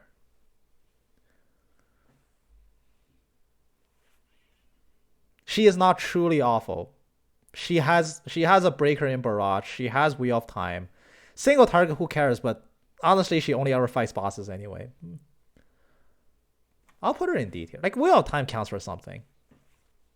Fee. The game is not kind to Fee. Fee was your best evasion tank. She was your best evasion tank until Cold Steel 3 happened, and she just has like 100 less strength than your actual best evasion tank. I will continue to argue that half of the purpose of evasion tank is to do damage. An evasion tank sits there, has very low speed, does nothing, dodges every hit, counters the enemy to death. If you can't output any damage as an evade tank, you are a bad evade tank. She gets completely guttered in Cold Steel 3 and Cold Steel 4. Her base strength is just abysmal. There are at least 3 other evade tanks that can do Fee's job better. However, Fee, best evade tank in CS2, best evade tank in CS1. Counts for something, right? Fee's been continuously screwed over every single game. Like, she get one time to shine in Cold Steel 2, where she is genuinely, like, among the top half. Cold Steel 1, very good at evading, very good strength, but cannot shoot her gun. Like, she doesn't get the gun move in Cold Steel 1. You have to be in physical range to attack with daggers. Cold Steel 2 onwards, you can use your pistol now. Cold Steel 2, she's really strong. Cold Steel 3, she can't do damage for jack. Like, she just doesn't hit people. Cold Steel 4, more or less the same story. I will put her in B overall. I'll put her in the same tier as Elliot. Purely carried by her Cold Steel 2 appearance. If not, she will be in like C or lower. Gaius.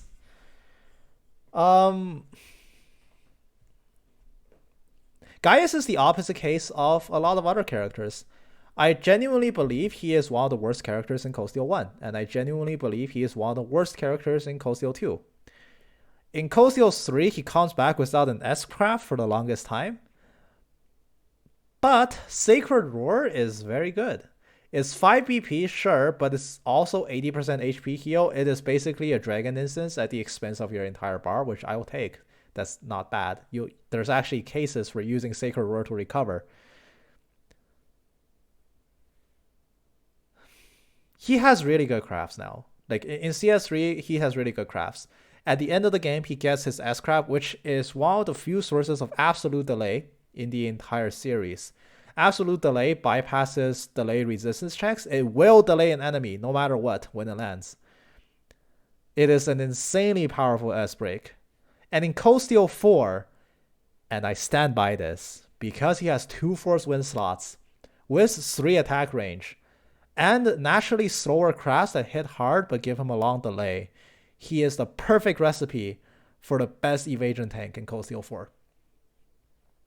Like, he is the one. He is the best evade tank. No one else is. I do think just how insanely OP he is in CS3 and CS4 does slightly make up for his below average performance in Cold Steel 1 and Cold Steel 2. So I'll put him in A tier.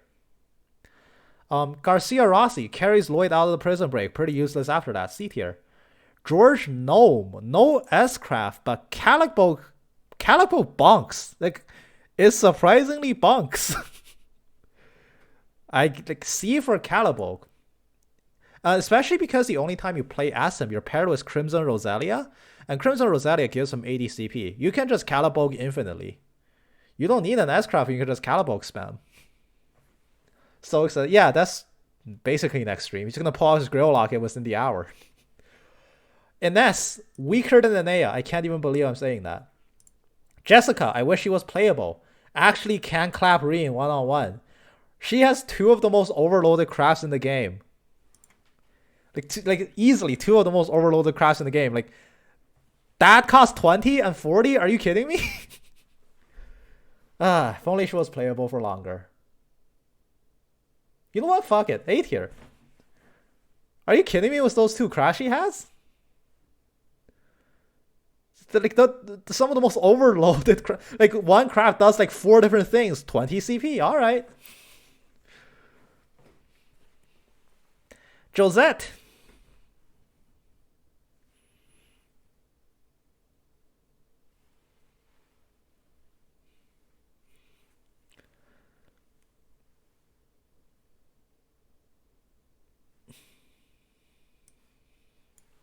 So there's two good things about Josette. Stampede is an insanely good utility.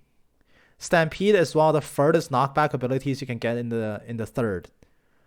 Unfortunately, it doesn't do that much damage. Also, she's a thief. She has steal utility. However, Shara is also a thief. She also has steal utility. So why would you need Josette? Josette just doesn't do damage on Nightmare. You are hitting for zeros all the time. All the time. Also, I believe she's a 2-liner or a 3-liner. I think she actually has the same orbment as Estelle, actually. But Estelle's better than her.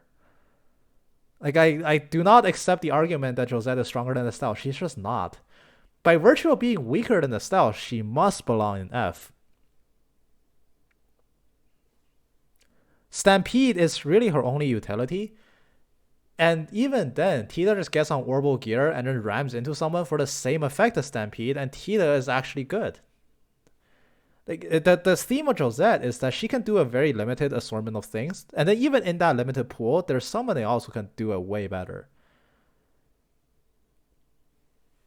There are people who can build Josette. She can be your carry. Admittedly, she was my carry. As surprising as that sounds. Because while I was doing the Abyss in Phantasmagoria, I dropped the pistol, the +2 pistol. It's a 2% drop from a Josette Grimoire. I got the drop, and I gave it to Josette, and I had her carry one of the 4 teams in the final boss. She did less damage than Xin, but that was like the best gun you could get. I mean, the concept that Josette is garbage, I feel like might be a little bit overblown, but she's just very limiting. And the other thing that puts her in S tier, the 2-liner was 2 Earths, 5 neutral. Yeah, okay. More almost the same, like same lines as Estelle, but no slot restrictions on Estelle, obviously. She's not even the best Earth Waller. Estelle's a good Earth Waller. She is not. So the other thing I'll say about Josette and the reason why she's in F tier is that her remote ability is probably the best remote ability in the game. However, that's not the point for her, because to get the remote ability, you need to be benched. And if your remote ability encourages me to bench you as opposed to use you, you are going into F tier. Joshua. Joshua is quite possibly, and I can probably make a case for this, the best character in FC and the second best character in SC. And in some cases, stronger than Richard in the third. In some very limited cases. He needs a very specific build to overpower Richard. He's weaker than Richard for sure. And then he comes back in Post-CS4 with only 2 crafts. Hooray!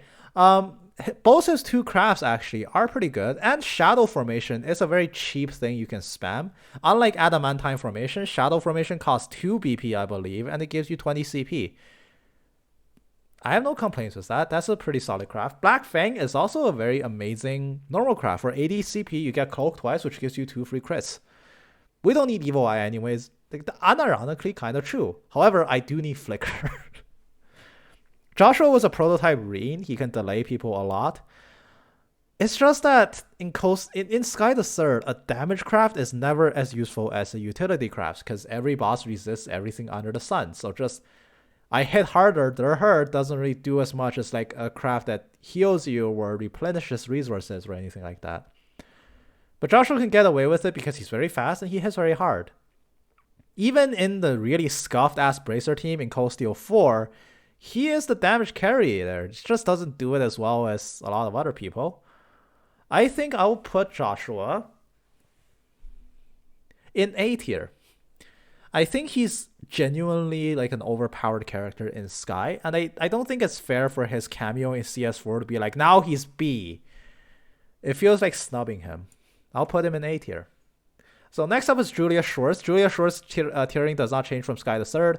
In essence, she is very useful for the early game. You get her for the early game, and without her, you cannot beat Bennu and you cannot beat Darkbringer on Nightmare. Mirageburg and Battle Order are the 2 crafts that you absolutely need to win. She gives you those crafts. She is useful. She stops being useful after that, and I don't care. So next up is Yuna. I previously spoiled this by saying Yuna is in the same tier list as Crow.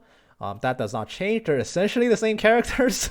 Yuna has a little bit more utility, where Crow has a little bit more mixed damage. What pushes Yuna slightly over the edge is her access to Sledgehammer, which is bar none the best Brave Order in Cold Steel 3, without question. 300% break damage at third cheap cost.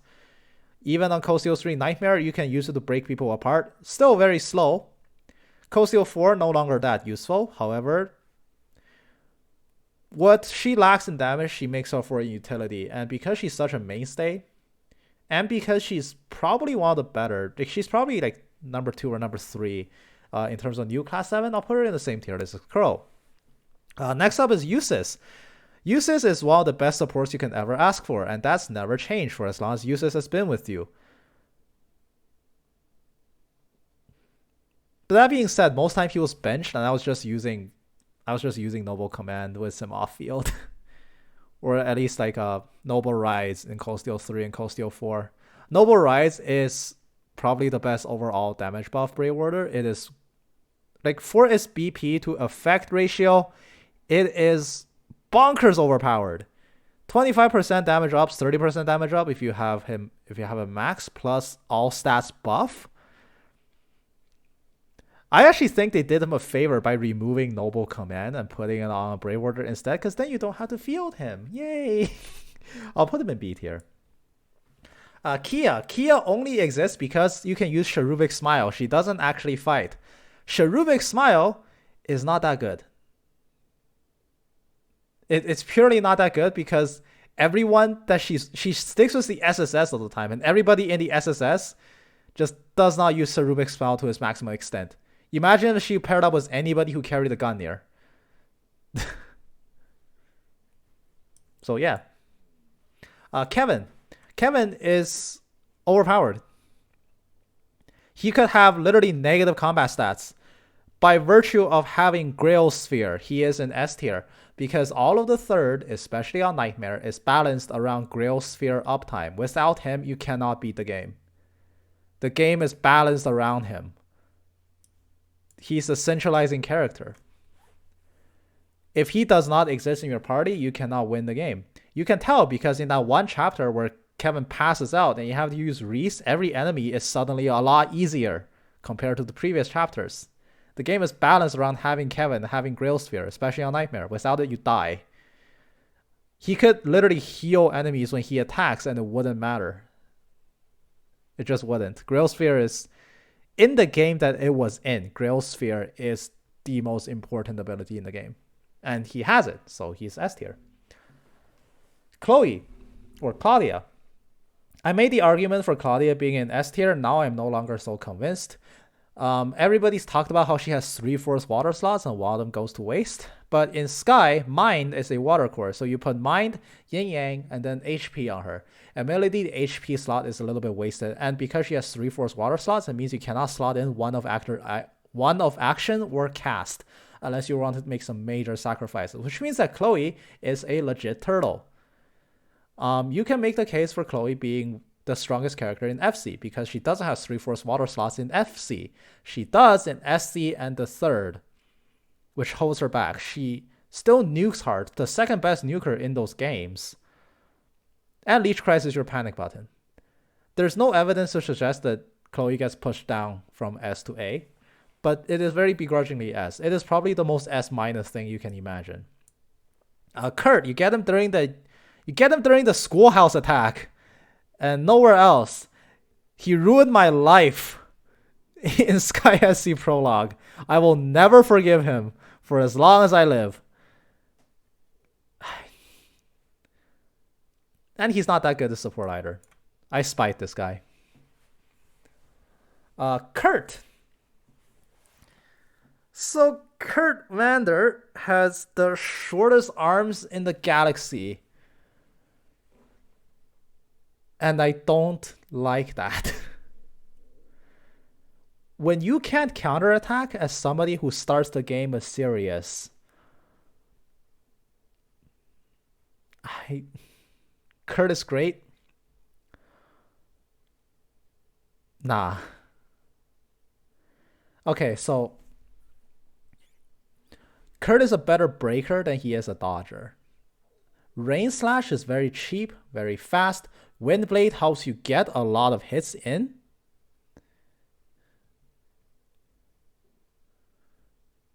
His arms are so short.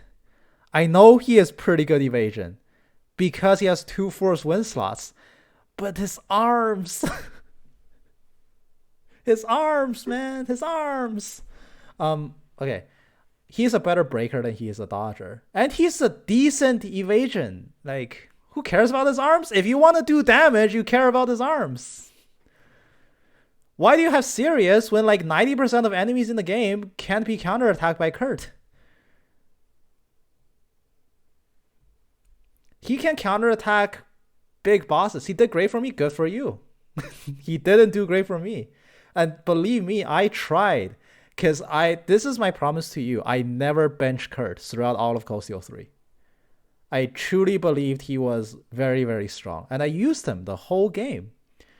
By the end of Cold Steel 3, it was very apparent that he's just garbage as an evasion tank. Yes, on Nightmare. Maybe that's the disclaimer. On Nightmare, he's just garbage as an evasion tank. He is way better as a breaker because he's so fast, and Windblade has an A break rank. Pair him with Sledgehammer, and you can kill any break bar in the game. It also has a bonus by being a set target instead of a unit target. Yuna's break has a unit target, so that means you have to click it on a big guy. Set target is different. You can aim it to hit multiple people, and it can break a lot more people. Rain Slash is an amazing break ability. Twilight Blade is an amazing impede ability. He has so much damage, he has so much utility. If he had one more range, just one more auto attack range, he will be in S tier. He doesn't. However, he is very, very good. I am not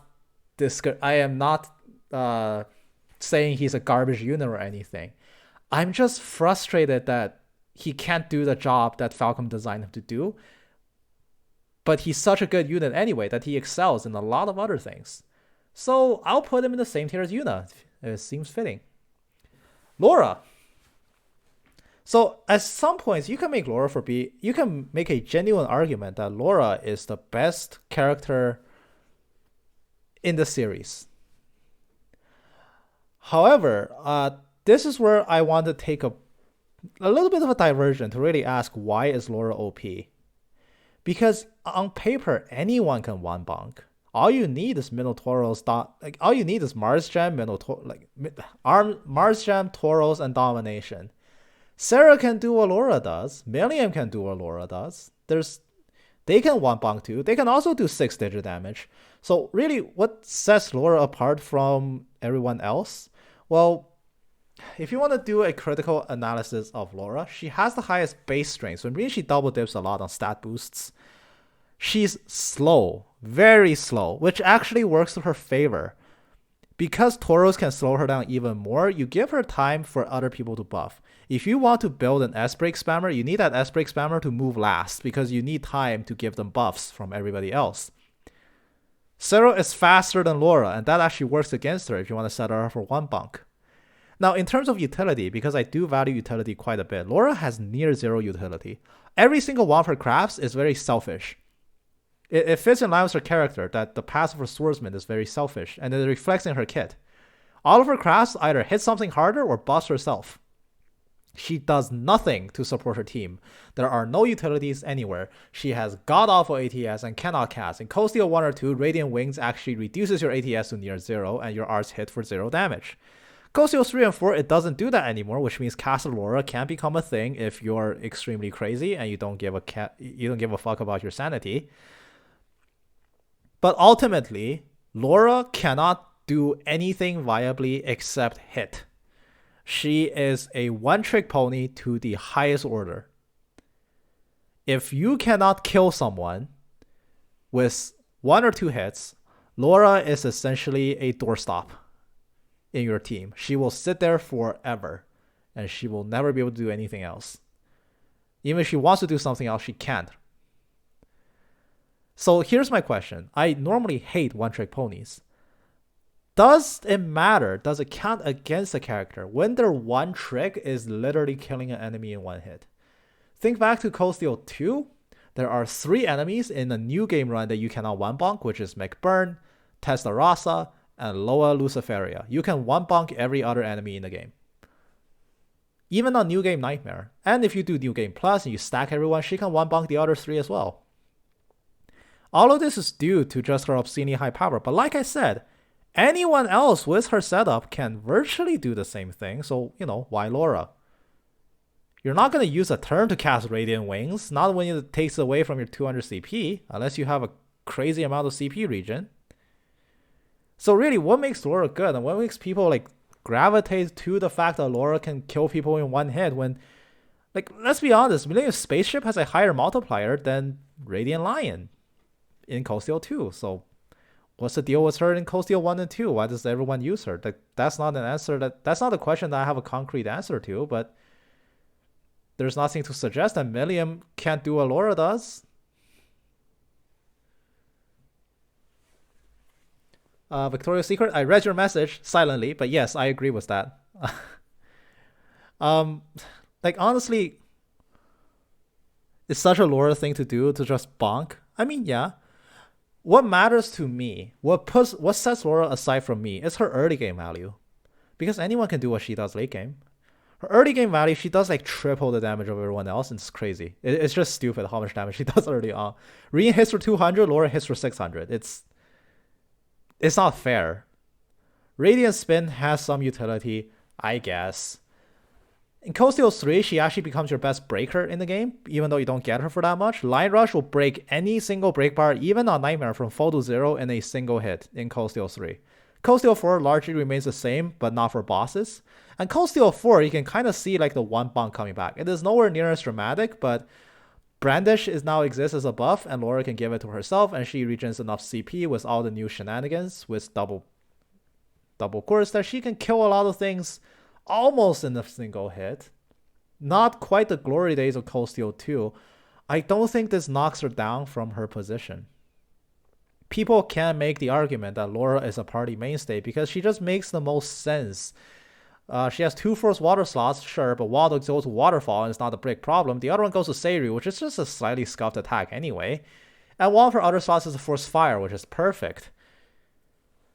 So all that being said, while I don't see a reason why Laura is unique in her role as one bonk, I concede that she is an insanely strong character. So I'll put her in S tier. Lecter. Lecter joins you for about 20 minutes and he's legit sandbagging. His Brave Order is just Divine Song but costs 1 more for no reason whatsoever. He's completely holding back. He has an absolute death blow, but it is not as consistent as something like Claire just using Perfect Order and getting it over with. Where did I put Claire? I put Claire at A. Pulling cards is just so slow on Nightmare. It's gimmicky when you land on the Ace of Spades and someone just dies.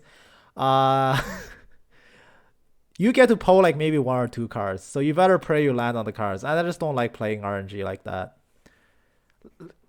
I wish Lecter got more moves than just Rubrum Knight, Lavatane, and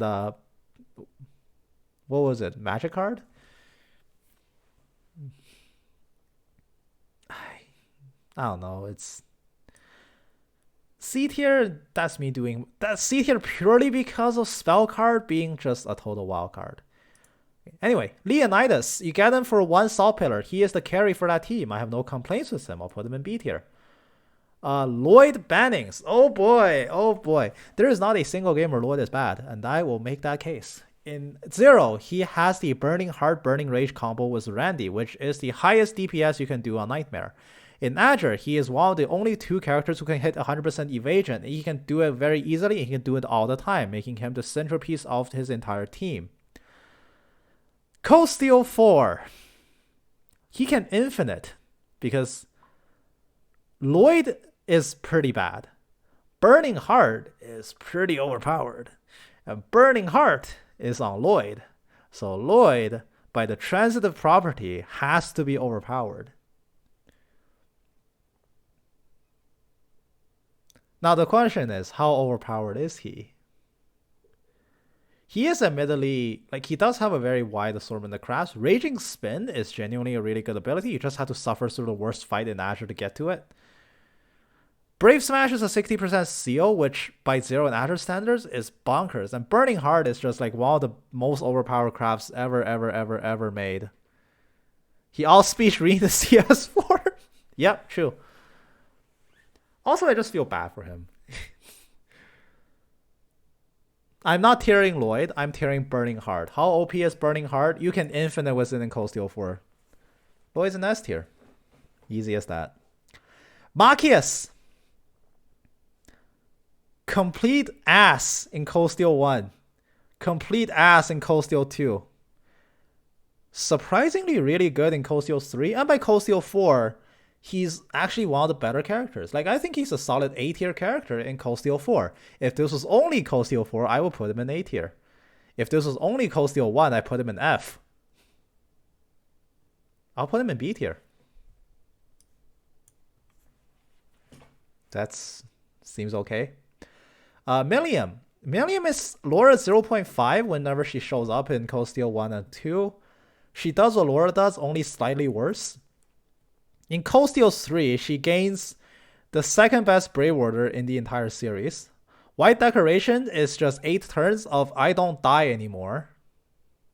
He made us through my inspection? Hell yeah. Like, honestly, okay, I'll talk more about him. He's OP. There. He has the highest hit instances on his S-Break, which means that he's OP for making money all game long. Petrification Shell kills a lot of smaller monsters all in one go, and is very good for clearing ass in whatever route that he's in. The 8 ass again, god damn it.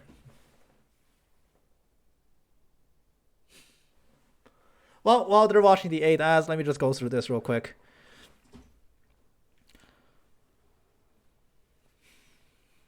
So, that Dead by Daylight, oh no. I need to figure out what this ad business is. I'll ask Neo after the stream. This shouldn't be happening. It's a travesty. Okay, so Mobius. Holy crap, he's really good. Petrification Shell and Dread Shell, like Dread Breaker rather, are 2 very overpowered abilities, and he can actually hit pretty hard. He's just really bad in Cold Steel 1 or 2 because his speed is so low. What sets him apart is that in Cold Steel 3 and 4, low speed doesn't kill you anymore. In fact, low speed is preferable in Cold Steel 3 and Cold Steel 4. The lower your speed, the more turns you get to just abuse your Brave Orders, which is what the game was built to be broken by. But anyway, Millium. Lower 0.5 in Cold Steel 1 and 2. Completely busted in Cold Steel 3 purely because, well, 1, Megaton Press is actually a really good craft to spam. And 2, White Decoration is 8 turns of fuck you, I don't get to die. It is not the best Brave Order in the series. It is the second best, easily. The best Brave Order is not that. It's every fight you have Millium in, it is almost a race to juggle juggle the 3 BP and White Decoration uptime. It becomes a minigame centered around her. I believe Millium is a very strong unit. I just don't believe in her ability in Cold Steel 1 and 2, because Cold Steel 1 and 2 is just so weirdly balanced. There's like 5 characters that are just blatantly better than everyone else, and Millium is not in those 5, so you just don't use Millium when Laura exists. Forced Ursulus is also bad news in Cold Steel 1 or 2, but in Cold Steel 3 you can put in some break on her and use Megaton Press to do some damage. I have no complaints about Millium. Overall, I would even go as far as to say that I will put her in A tier. She is a bit worse than Laura, and that's about it. I'll put her in A tier. Mueller Vander, only playable in the 3rd and I guess the end of SC, and in those 2 games, barely usable. Complete garbage. He has like 1 utility, which is like Ragnabind. It just pulls someone to him. I put him in D tier in the 3rd. But when considering his presence in SC as well and how forgettable his entire kit is, he has 1 useful ability, which is Ragnabind. No, F tier for sure. Next up is Muse Egret. If you never use Musei, you are missing out. Musei is in S tier. She has the highest base ATS in a game that encourages art spamming. What more could you ask for? Her crafts list is also obscene. Wassail Blue is spammable for 20 CP and it does decent damage. Freeze is a nice utility. But Wassail Blue is also probably one of her worst crafts, and that's saying a lot because Sapphire Rain is possibly one of the best standalone crafts in like a main party context. So like not considering Burning Heart as a guest. As a non-guest, Sapphire Rain is quite possibly the best craft in the game. It is Resurrection, full ailment cure. Mueller is F? Yeah, I know. He hits for 0 damage. I'm so sorry. He's only OP when he's fighting Joshua 1v1. And then you get him and you're like, what happened, man? Sapphire Rain is a Resurrect. It's a percent HP heal. It is an all ailment cure. It is everything. It takes away the McBuff. It even takes away McBurn debuff. It is quite possibly one of the best crafts in the game. And it gets better after that. Pincher Shot is probably the best suction ability in the game. It is the largest AoE for a suction ability. You target it on one guy, everyone gets suctioned to him. You don't even need to use all of your crafts as Musei, and Musei will still be broken. She has obscenely high ATS, the highest base ATS, I believe, in the games that she is in. And 2 Force Water slots means that she slots naturally with Virgo, and Aqua Bleed just happens to be one of the 2 best arts in the entire game. Because it has such low delay that when coupled with, even when you don't have Divine Song, it has such low delay that you can get like 3 or 4 of it off and you deal like 60,000 damage before the enemy even knows what hit them. Yeah, it's also an Orbital Rifle. So she has mixed damage with Cutie Bullet. Granted, like Cutie Bullet has an S power rating in CS3 and an A power rating in CS4. It has an obscenely high power rating. Even with very low attack, Cutie Bullet has mixed damage capabilities. Wassail Blue is spammable. Sapphire Rain is the best support utility craft in the game. Moulin Rouge is the most meme one, but even that one hits pretty hard. And Pincher Shot is very, very strong. No need to apologize, Deej. Welcome back. And that's not even putting into like all of Musei's best attributes. Etheric Arts is one of the best Brave Orders you can get in a normal battle. 80% EP reduction is not the highest percent EP reduction you can get. Oliver in particular makes it free. Patrick almost makes it free as well. But no, you have Muses for longer, and availability matters positively. Etheric Arts at many, many, many points, especially when you're only using Muse as your damage dealer, is better than Divine Song even. Muse is easily in S tier. I'm going to put her up there. And I'm going to wait a bit. Noelle Seeker. Noelle Seeker is very good in the early game. I made an entire video praising her in the early game. I think she's one of the best characters in the early game of Azure. When she runs her course of usefulness, she does herself a favor and kicks herself out of your party. So, you know, that's really nice of her to do. And then when she comes back, you use her against Campanella, and then that's about it, really.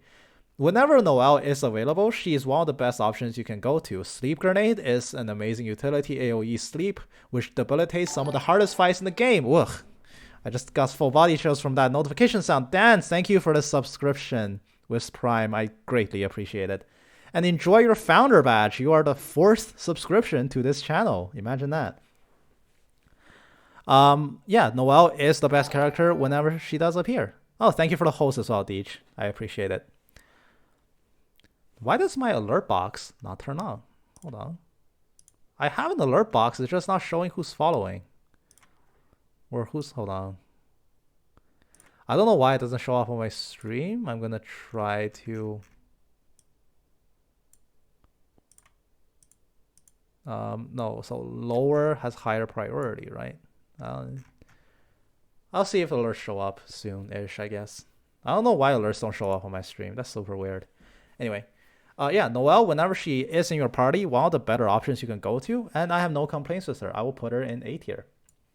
By the time she stops being useful, she just kicks herself out, and she just does you a favor. Oh, thank you for the sub as well, Victorial Secret. Subbing for tier 1 for 6 months in advance, you are crazy. I do not deserve your generosity. I thank you very much. Oliver. He appears in the most games, but he's only playable in a handful of them. And in all the games that he is playable in, he has a Force Mirage slot in the Sky series, but one of the 4 one-liners you can get. Not the best Artscaster. I think out of all the one-liners in Sky, he is the worst one. But that's not saying a lot because all the one-liners are really, really good. It's like saying you're the worst of the S tiers. In CS3, he comes back briefly, and he's just bad. He's just like really, really bad. He has Requiem Shot, which is S rank power in an AoE. It inflicts Nightmare and Sleep. And you just spam that. And the Happy Trigger is really good. Happy Trigger is a half HP heal, but it doesn't cure ailment, so it's actually not the best support utility crafts. I will put him in B tier. Oh, thank you for the gifted sub to Shadow Knight as well, Deej. Wow, you guys do not need to spend this kind of money on me. Please don't. If you have disposable income, take care of yourselves first. But still, I thank you for your generosity. It humbles me greatly. There's a level 1 hype train being started as well. My goodness. Oliver is good. I think he's good. It's all good. Well, I mean, thank you so much, Deej. But I do feel a little bit bad when people sub to me. Oliver is good. Yeah, he is good. I'll put him in B tier. I don't think Oliver is ever bad in the game. I just think that he's not the best option you can get. Patrick, you don't actually control him at any point, I don't think. If you do, it's like one fight, maybe. I don't think you actually control him, but you get his Brave Warder for like 20 seconds. So how good is his Brave Warder? It's about a D tier. Randy. Randy is probably the least powerful member of the SSS. Literally just Brave Word. Yeah, it's not even that good of a break. Like, you get it for like 20 seconds, and it's just free Arts cast. It's sad. Yeah, I know it's sad. So Randy is probably the worst of the 4 SSS members, but that's only because the other 3 SSS members in Zero and Azure were overpowered. Like, all 3 of them were just really, really good. So Randy doesn't get any time in the spotlight. He's very good in Zero because he's 1/2 of the Burning Heart, Burning Rage combo, and that puts out obscene damage. But by the time Azure kicks around, he kind of becomes a liability. What does make him good though is in Cold Steel 4, and he gets Proud Warrior on top of having Berserker and Crimson Gale on a normal craft. All of those make him a very hard hitter. Like, he bonks surprisingly hard for a guest character, but that's what he is. He's just a guest character. He's very limited in what he can do. I think he has Regulus as his locked in course, and you can't change it, which doesn't really, like, it kind of synergizes with him using Warcry, but he carries you in CS4 when he's around. He carries you in Zero for a brief time when he's around. And in Azure, he's kind of doo-doo. I think all of that averages out to a B tier for good old Randy here. Next up is Reen. I don't think this is any secret that Reen is an S tier. What I do find funny about Reen is that Falcom ran into an issue with him very early on, where he was already S tier in Cold Steel 1, and then they had to continuously make him stronger with each passing game, because otherwise he would not be interesting enough. So every single game, they had to make something even more broken about Reen. And by the time Cold Steel 4 rolled around, he's just this unstoppable monster. Unfortunately, I wouldn't know because I benched him the entire time. However, by the time in Cold Steel 3, it's already evident that Reen is just an unstoppable force of nature. And, oh, thank you for the 100 bits. Thank you for the 100 bits for Eat. I still don't have alerts on my stream, but thank you so much, Dan. I greatly appreciate it. Yeah, but like, I just think it's funny that they made an overpowered character in Cold Steel 1, and then every single game after that, they just had to make him even more overpowered.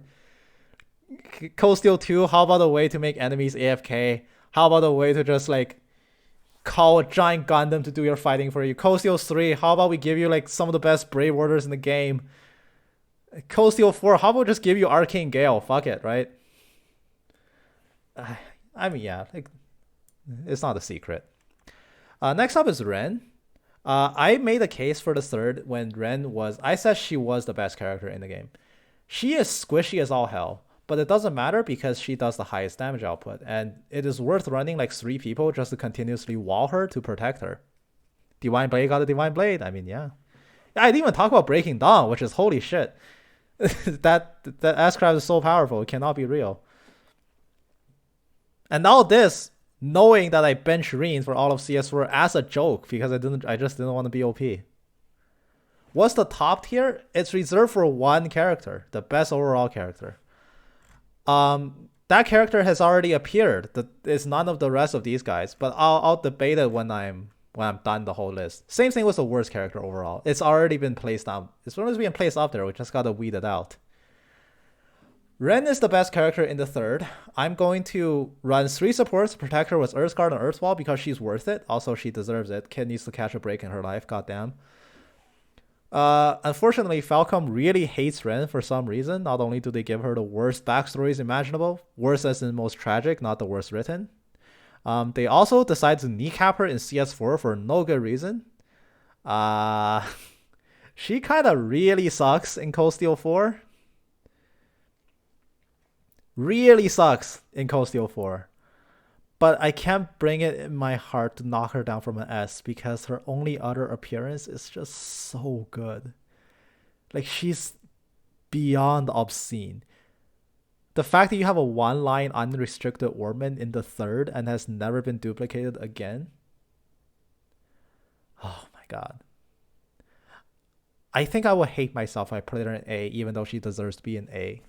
But I would definitely not forgive myself. So, personal preference, up you go to F tier. It's not F tier, S tier. Sorry, it's been too long. I've been talking for 3 hours. I don't think Ren deserves an A, even though she's not stellar in Cold Steel 4. I fully admit that. I don't really care. Next up is Reese. Reese is the best support in the third. Her ranking has not changed from the third. All you have to do is press Holy Blessing and you win the game. Next up is Risha. Risha is the best Fortuna 8 reflex support, as well as being a very potent offensive caster.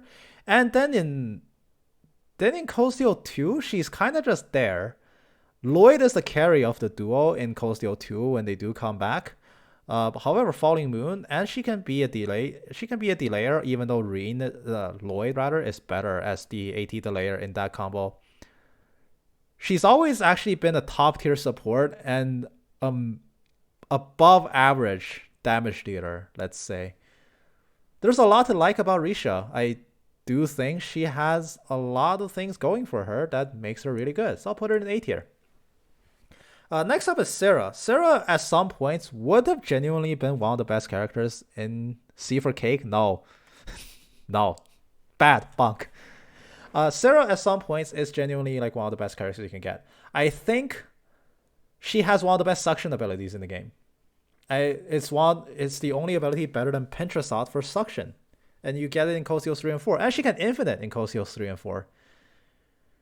She doesn't really do much other than that, though. Like, she just hits hard and that's about it. Even her arts casting is not stellar, which means she does lose to Laura in that regard. However, she is also a viable Tauros domination user in Cold Steel 2, and that counts for something. So I'll also put her in A tier. I think she deserves to be in A tier. Shara, I put Shara in C tier, and so you're making all these tier lists because you make one for Fish. I did not. There are a lot of tier lists I did not make. When Sarah's good for suction, I'll see myself out. It is technically true. So I put Shara in C tier in the third because it averages out to about the performance in C. However, Heaven's Kiss was a bonkers craft in Sky, and they brought it back as a Brave Order, and it just sucks. So you know what? Yeah, Shara's in C tier. She actually like, ooh, level 1 hype. Oh, I can share this. What is this sharing? Choo choo hype train. I received a level 1 hype train emote. Look at that. Anyway, Shara is one of the best characters for a speedrun because Heaven's Kiss lets you cheese out a lot of boss kills on normal difficulty. Yeah, I too was sad that she wasn't playable in 4, and then remembered how middling she was in Sky, and I was like, okay, well, maybe you don't miss too much. You still have Heaven's Kiss with you in spirit, and that counts for something, right? I'll keep her in C tier. So Sharon, S tier with T time, D tier without. They would have like I think if she was playable, she wouldn't have Heaven's Kiss. She wouldn't even have Steel anymore because Steel is not a utility anymore. So what would she have? Bind Whip, Sylvan Whip. That's it. Decent ATS with forced wind slots, and wind is like the worst art you can cast. She would have sucked if she was playable, especially considering they already moved Heaven's Kiss to her remote Brave Order. They probably would have kneecapped Shara. Like Shara would have dropped down to D if she was playable in CS4. That's my fear, or my assumption anyway. Sharon, S tier with T time, D tier without T time. She spends half of the time without T time. I will put her in. I guess I'll put her in A. She has one of the rare double hits abilities with binding chains, so that counts for something. Because she is genuinely like quadruple S tier good in CS2, so I'll balance it out and average it slightly towards the higher ranks. So next up is Tio. What do I even say about Tio? Tio is the best playable character in Zero. Tio is the best playable character in Azure. So if the list stopped there, she will probably even occupy the best character in the series slot. She would have easily been S tier, would have even easily went into best character in series. And then Cold Steel 3 happened. And then Cold Steel 4 happened. The most insulting part about Cold Steel 3 wasn't even... The most insulting part in Cold Steel 3, it wasn't even the fact that she has no S-Craft. I can probably forgive that because you rarely use her S-Craft anyway unless it was Zero Field. And let's be honest, if Zero Field was in Cold Steel 3, it wouldn't be that useful anyway because Ebon Crest exists. This was where Ripple work. Yep, big true. Like, you have Ebon Crest, why would you need Zero Field? I don't care that she doesn't have an S-Craft in CS3. That's what was holding her back. The thing that held her back in Cold Steel 3 was the fact that she has Water Bell, which means that she should be your water offensive caster, and the highest water art she has is Athelas. Not Blue Ascension. She caps out the Crystal Edge. Instead of giving her Blue Ascension, they gave her Athelas. What the fuck am I gonna do with Athelas? And also, she has lower ATS than Altina by like 100. It's not even the fact that she has no S-Craft. It's the fact that she just does no damage. She has one use case, which is... Like, even her Brave Warder is a worse version of Altina. She's just worse Altina. In every way imaginable. The one saving grace is she can spam Absolute Zero, which actually does hurt. It's an S power ranking, and it scales off magical. Too bad her ATS is garbage. I could make a case for Tio being the worst playable character in Cold Steel 3. And I think I have a very good case for it. In Cold Steel 4, focus too much on her palm skills? That's true. In Cold Steel 4, her in Palm Party was scary, man. In Azure, her in Palm Party was a pushover, but they massively boosted her AI in Cold Steel 4.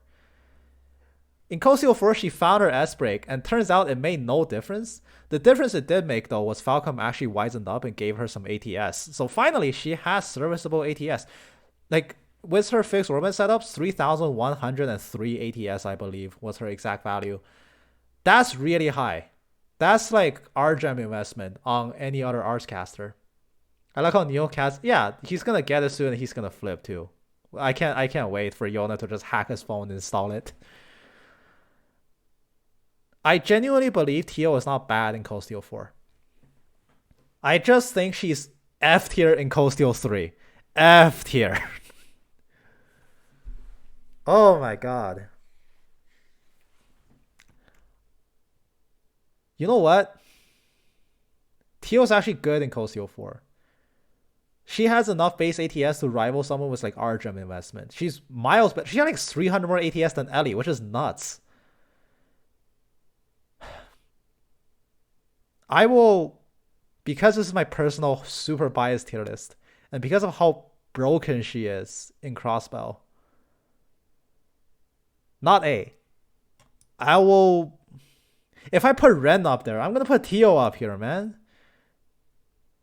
I will overlook Cold Steel 3. Not even overlook. I can even say like absolute zero spam in Cold Steel 3 probably works. Kind of. Maybe. That's like ultra copium talking by this point, but yeah. I think I can do this and sleep well tonight. Next up is Tita. Tita is probably one of the worst characters in FC, and it decided to like buff her to the moon. So like I made a joke, like every game Tita's in, she goes up one tier starting from D. So D tier in FC, C tier in SC, B tier in the third, maybe even A tier, because holy shit, Orbital Gear. And then Cold Steel 3 rolls around, she just has Orbital Gear all the time, and turns out a character is broken when you don't have to spend your first turn getting on the thing that makes you broken. Even though they did nerf Orbital Gear a little bit, it's still like obscenely overpowered, plus Vital Cannon exists. And then in Cold Steel 4, she is S tier because she gains Omega Impulse. She actually starts from D and goes up at one tier per game she's in. It's the classic stonk story with Tita. So I'll average her out. I think she's better more often than she's trash, so I'll put her in A tier. Next up is Toby. I'll be honest, Toby kind of sucks. Like, he casts Rs fast, but he can't hit at all. He's useful for like one fight at Garrelia Fortress in Cold Steel 2. And then he's just gone. Quick Caliber is fine and all, but Rs isn't priced in Cold Steel 2 anyway. And in Cold Steel 4, having Quick Caliber doesn't really make you special with Divine Song. I think Toby's in D. Like, it seems harsh, but he's just not good. Next is a tier that's gonna shock you. Tova is an S tier. Tova is an S tier purely because Weaken is a unique affliction to her, and Weaken cannot be resisted, and Weaken is really broken. And she has the best Brave Warder in the game. High Heavens costs one less. High Heavens costs one less than White Decoration, and it is a better White Decoration. You don't, like, 80 to 90% doesn't make a difference in the grand scheme of things, and it heals you by half, and it costs one less, and it lasts longer. High Heavens is better than White Decoration in every way, almost every way. It is the best Brave Warder in the series.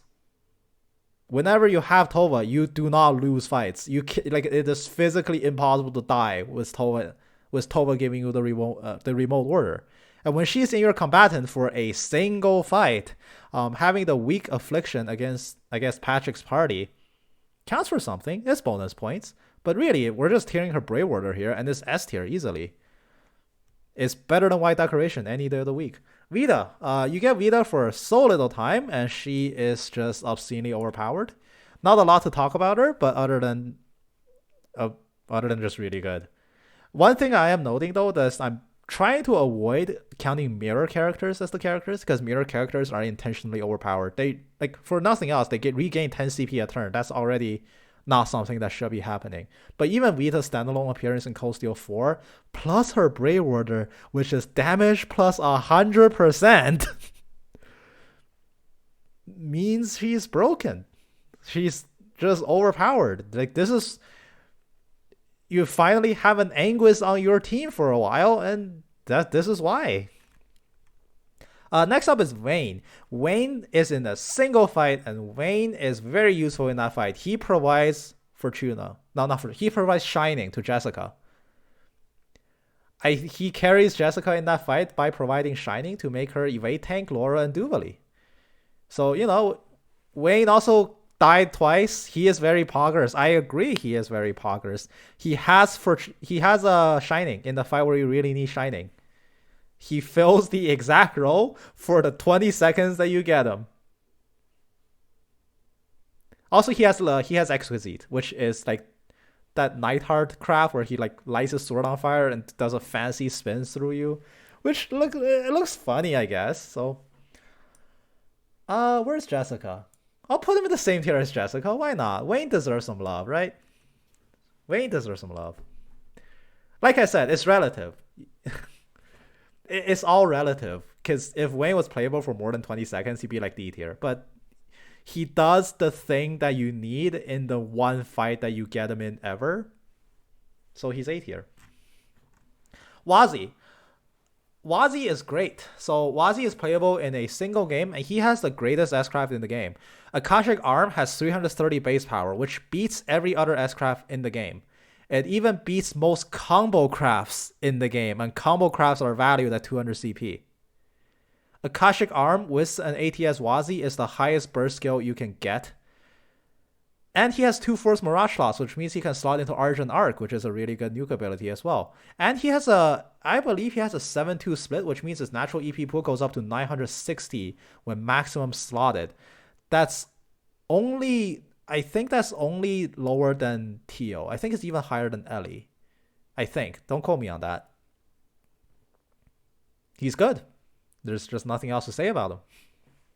Never played as Wazi yet. Admittedly, I didn't use him that much either because I ultimately picked Risha over him because Risha has forced space slots, which means she was more naturally used as A reflex casting and Fortuna casting. That was a role I needed to fill.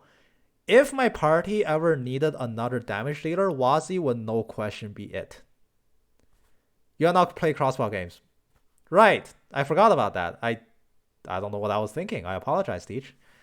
Risha admittedly fills the role that Wazi doesn't, and that makes Risha in your party. So Wazi is a side grade or undergrade, like a slight downgrade to Tio, but he slaps. If you build him ATS, he slaps.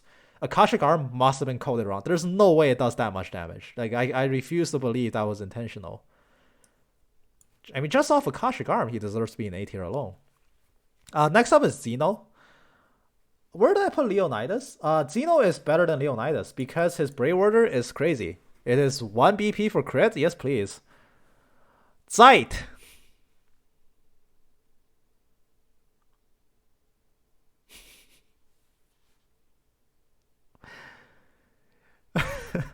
You know when you first get Zeit and they're like, Zeit has no Enigma, so he can't put Quartz, but he comes with several high-level arts. And he comes with no good arts.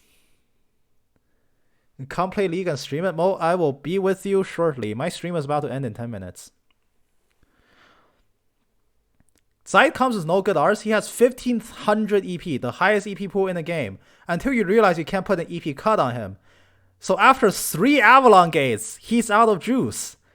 And his ATS is garbage because he has no Enigma. So his Avalon Gates don't even hurt. And because your EP pool is large, EP charges have less of an effect on him. You need to chuck twice as many EP charges just to power his Avalon Gate when you can just use Wazi for half the resources and hurt more. And after he drains his EP pool, he just gets to bite people. He doesn't even have an S-Craft.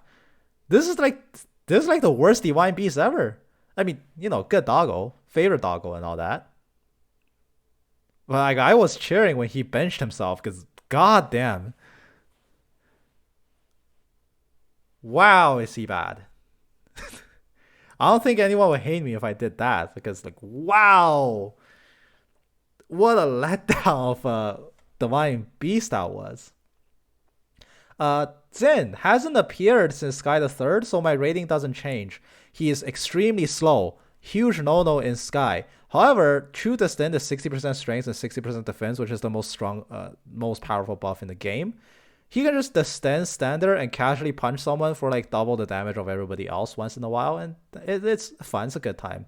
He's one of the 2 characters in Sky the Third that can legitimately be a tank on Nightmare. And last but not least, if you're wondering why she's last, even though her name starts with a C, it's because I literally forgot she was playable until last night, so I added her in the tier list in a hurry. Celine, same problem as Zeit. No working Arcus. Well, she does have an Arcus, but her setup is awful. And she only has 500 EP for some weird reason, which means she goes dry after 5 casts. and she has one craft, which is 9 lives, which situationally useful against McBurn. Midnight Onyx is okay. Midnight Onyx puts her in D. Midnight Onyx carries her. She is in D tier. Okay, so now there's one thing left to do, which is deciding the worst overall character and the best overall character. The category of an overall character, I feel like can't be a standalone thing. Like if you're like Anea, who's only playable for like 20 minutes, I don't think you deserve to be put into the worst overall character. You need to have more presence than that. Unfortunately, all 6 of these characters in the worst overall character just doesn't appear that much. So it's between one of 3 people for worst overall. It's between Josette, it's between Mueller, and Zeit. I say throw Alan under the bus. No. Like, just on principle. You just don't play as Alan long enough to be like, you're the worst ever. That doesn't seem right. That doesn't seem fitting. It's between... I'm going to say it's Josette. Or Zeit. Because Mueller has a use case. Mueller's really good in chain crafts, which chain crafts is a garbage mechanic, but he's really good in it. It's either Josette or Zeit. Would it feel right to put Zeit down there? Because so Josette at least has utility. I value utility. I don't value Zeit's deceptively low EP pool, and I don't value his offensive capabilities. I'm going to say it's Zeit. It can't be anyone outside of F, because they would have been in F. So in these 6 characters, like, yeah, granted, Anea, NS, and Alan are worse than Zeit, but they're just way too temporary to count. Zeit is at least with you for like 3 different bosses. Like, he actually has a presence. So, down there you go. There you go, Zeit. And now here's the exciting part. The best overall character only won. Trill spans 9 games, guys. I think on principle, it cannot be a character that's only playable in 1 game. That character cannot go into this rank. Alan, OP as all hell, only appears for like what, half a game? I don't think it's right to put him up there. Ariel's OP as hell, only appears for like 2 hours. Not fitting. Aurelia, technically in 2 games, but not playable long enough to be like, oh, you're in 2 games.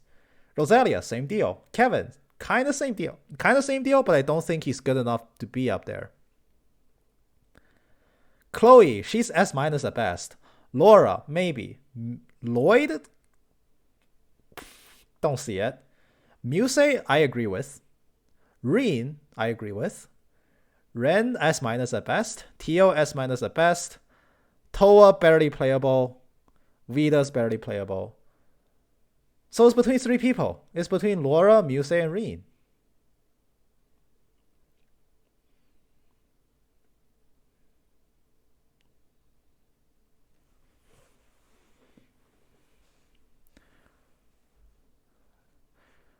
I think logically speaking, it is Reen, but it feels like a cop-out. Like, he's intentionally designed to be like that overpowered,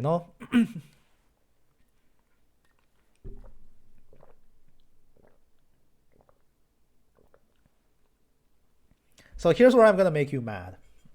Here's my ultra copium. It's Muse. For as long as, here's my reasoning. For as long as you control Muse, there is not a single moment where she is subpar. No, well, I don't know what to tell you, Deej. There is not a single moment when Muse is subpar. You control her for the vast majority over 2 games, and she is the best member in that party. There are moments when Reen is bad. I know, Muse is only in 2 games, and she's the best character in both games. I will make the argument that the combination of Sapphire Rain utility, very low cast time, extremely high ATS, and good rescue crafts make her better than Reen. I disagree with that. Yeah, we can agree to disagree on that. Like I said, we can agree to disagree. Like you may not like I may whether or not I like Muse as a character, that's up in the air. That's not up for discussion here. But when she is in battle, there is not a single moment when she is not the best character in either of the two games she's in. Reen is overall very solid. Reen is overall like SSS plus, no question. But Reen is not the person that's doing 150,000 damage before the boss can even blink.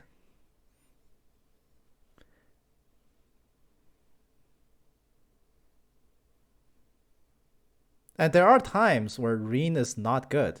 There are times in Cold Steel 1 that Reen gets carried. There are times in Cold Steel 2 when Reen gets carried because Reen takes time to get going. Reen actually takes investment and setup.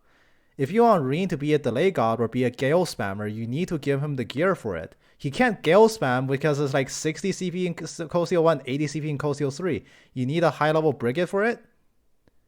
If you want delay, you need to stack delay on Reen. He takes investment. Muse doesn't take investment.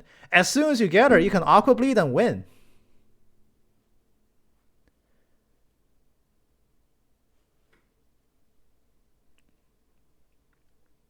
Like Aqua Bleed is unironically probably the best art in the game. So many enemies are weak to it, including 2 of the cryptids.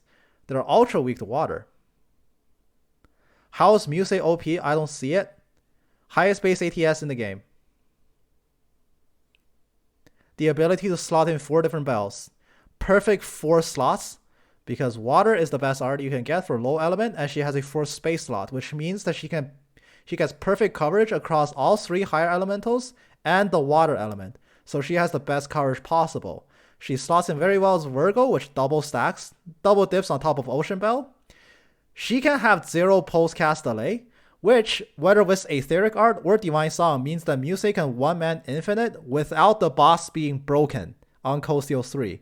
She is one of the only characters who can infinite the boss from full to death without needing to break them first. And even without investment, all you need is 40 CP for Sacred Rain and she becomes a great support.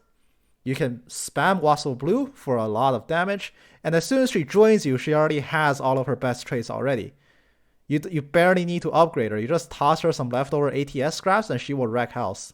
You don't need to give her like most power Bridget. You don't need to set her up with Gladiator or like the best powerful CP region. She is strong no matter what. That's my reasoning. That's why I put Muse up here. Again, Ultra Copium talking, purely personal experience. This tier list is not like word of law or anything. Definitely don't treat it like that. Will my mind change after Hajimari? Oh, most certainly. Will my mind on all of this change after a week? Most certainly. It's a fickle, opinionated thing, but that's the fun and beautiful part about it, I guess. And as it stands, as where I am standing right now, I firmly believe Muse is the best combat character throughout the series. Because she is consistently the best character with the most minimal investment in all of her appearances. That's my argument. But anyway, this is going to be the wrap up of the stream. I'm going to try to make this very, very short because I'm not going to lie, I've been talking nonstop without breaks for 3.5 hours and I'm getting very lightheaded. How can you say she is best when it's only in 2 games, not all 4 games? Well, this is a tier list across 9 games. So it's not all 4 games, it's all 9 games. She is in, and 2 out of 9 is enough of a presence for her to be a contender for that slot. It is the same reason that it's the same reason why I consider Laura, even though Laura is far from the best character in Cold Steel 3 and 4. Because 2 games is enough of a presence. Very few characters are playable across more than 2 games. Very, very few. You have Oliver, you have Reen, you have Estelle, who is garbage, you have Joshua. That's you have Lloyd. That's about it, honestly. Other games they're just cameos. She makes main customizable appearances in 2 games, which is among the upper echelon. Reen shows up for 4. He's an outlier. He's not the standard.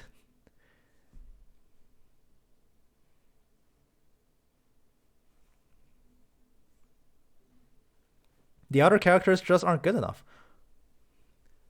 What time's the stream tomorrow? Same time. I'll post it in Twitch channel in Discord. It will be. I'll use Neo's time zone. That's not the time zone I live in. I don't see why everyone likes Musei so much. Very, very good combat unit each. Like I said, this is the combat tier list. Reen is very good. He's like near the top. He's not the top. He's like no weaker than top 3 in all of his appearances. But Musei is no weaker than top 1 in all of her appearances. There.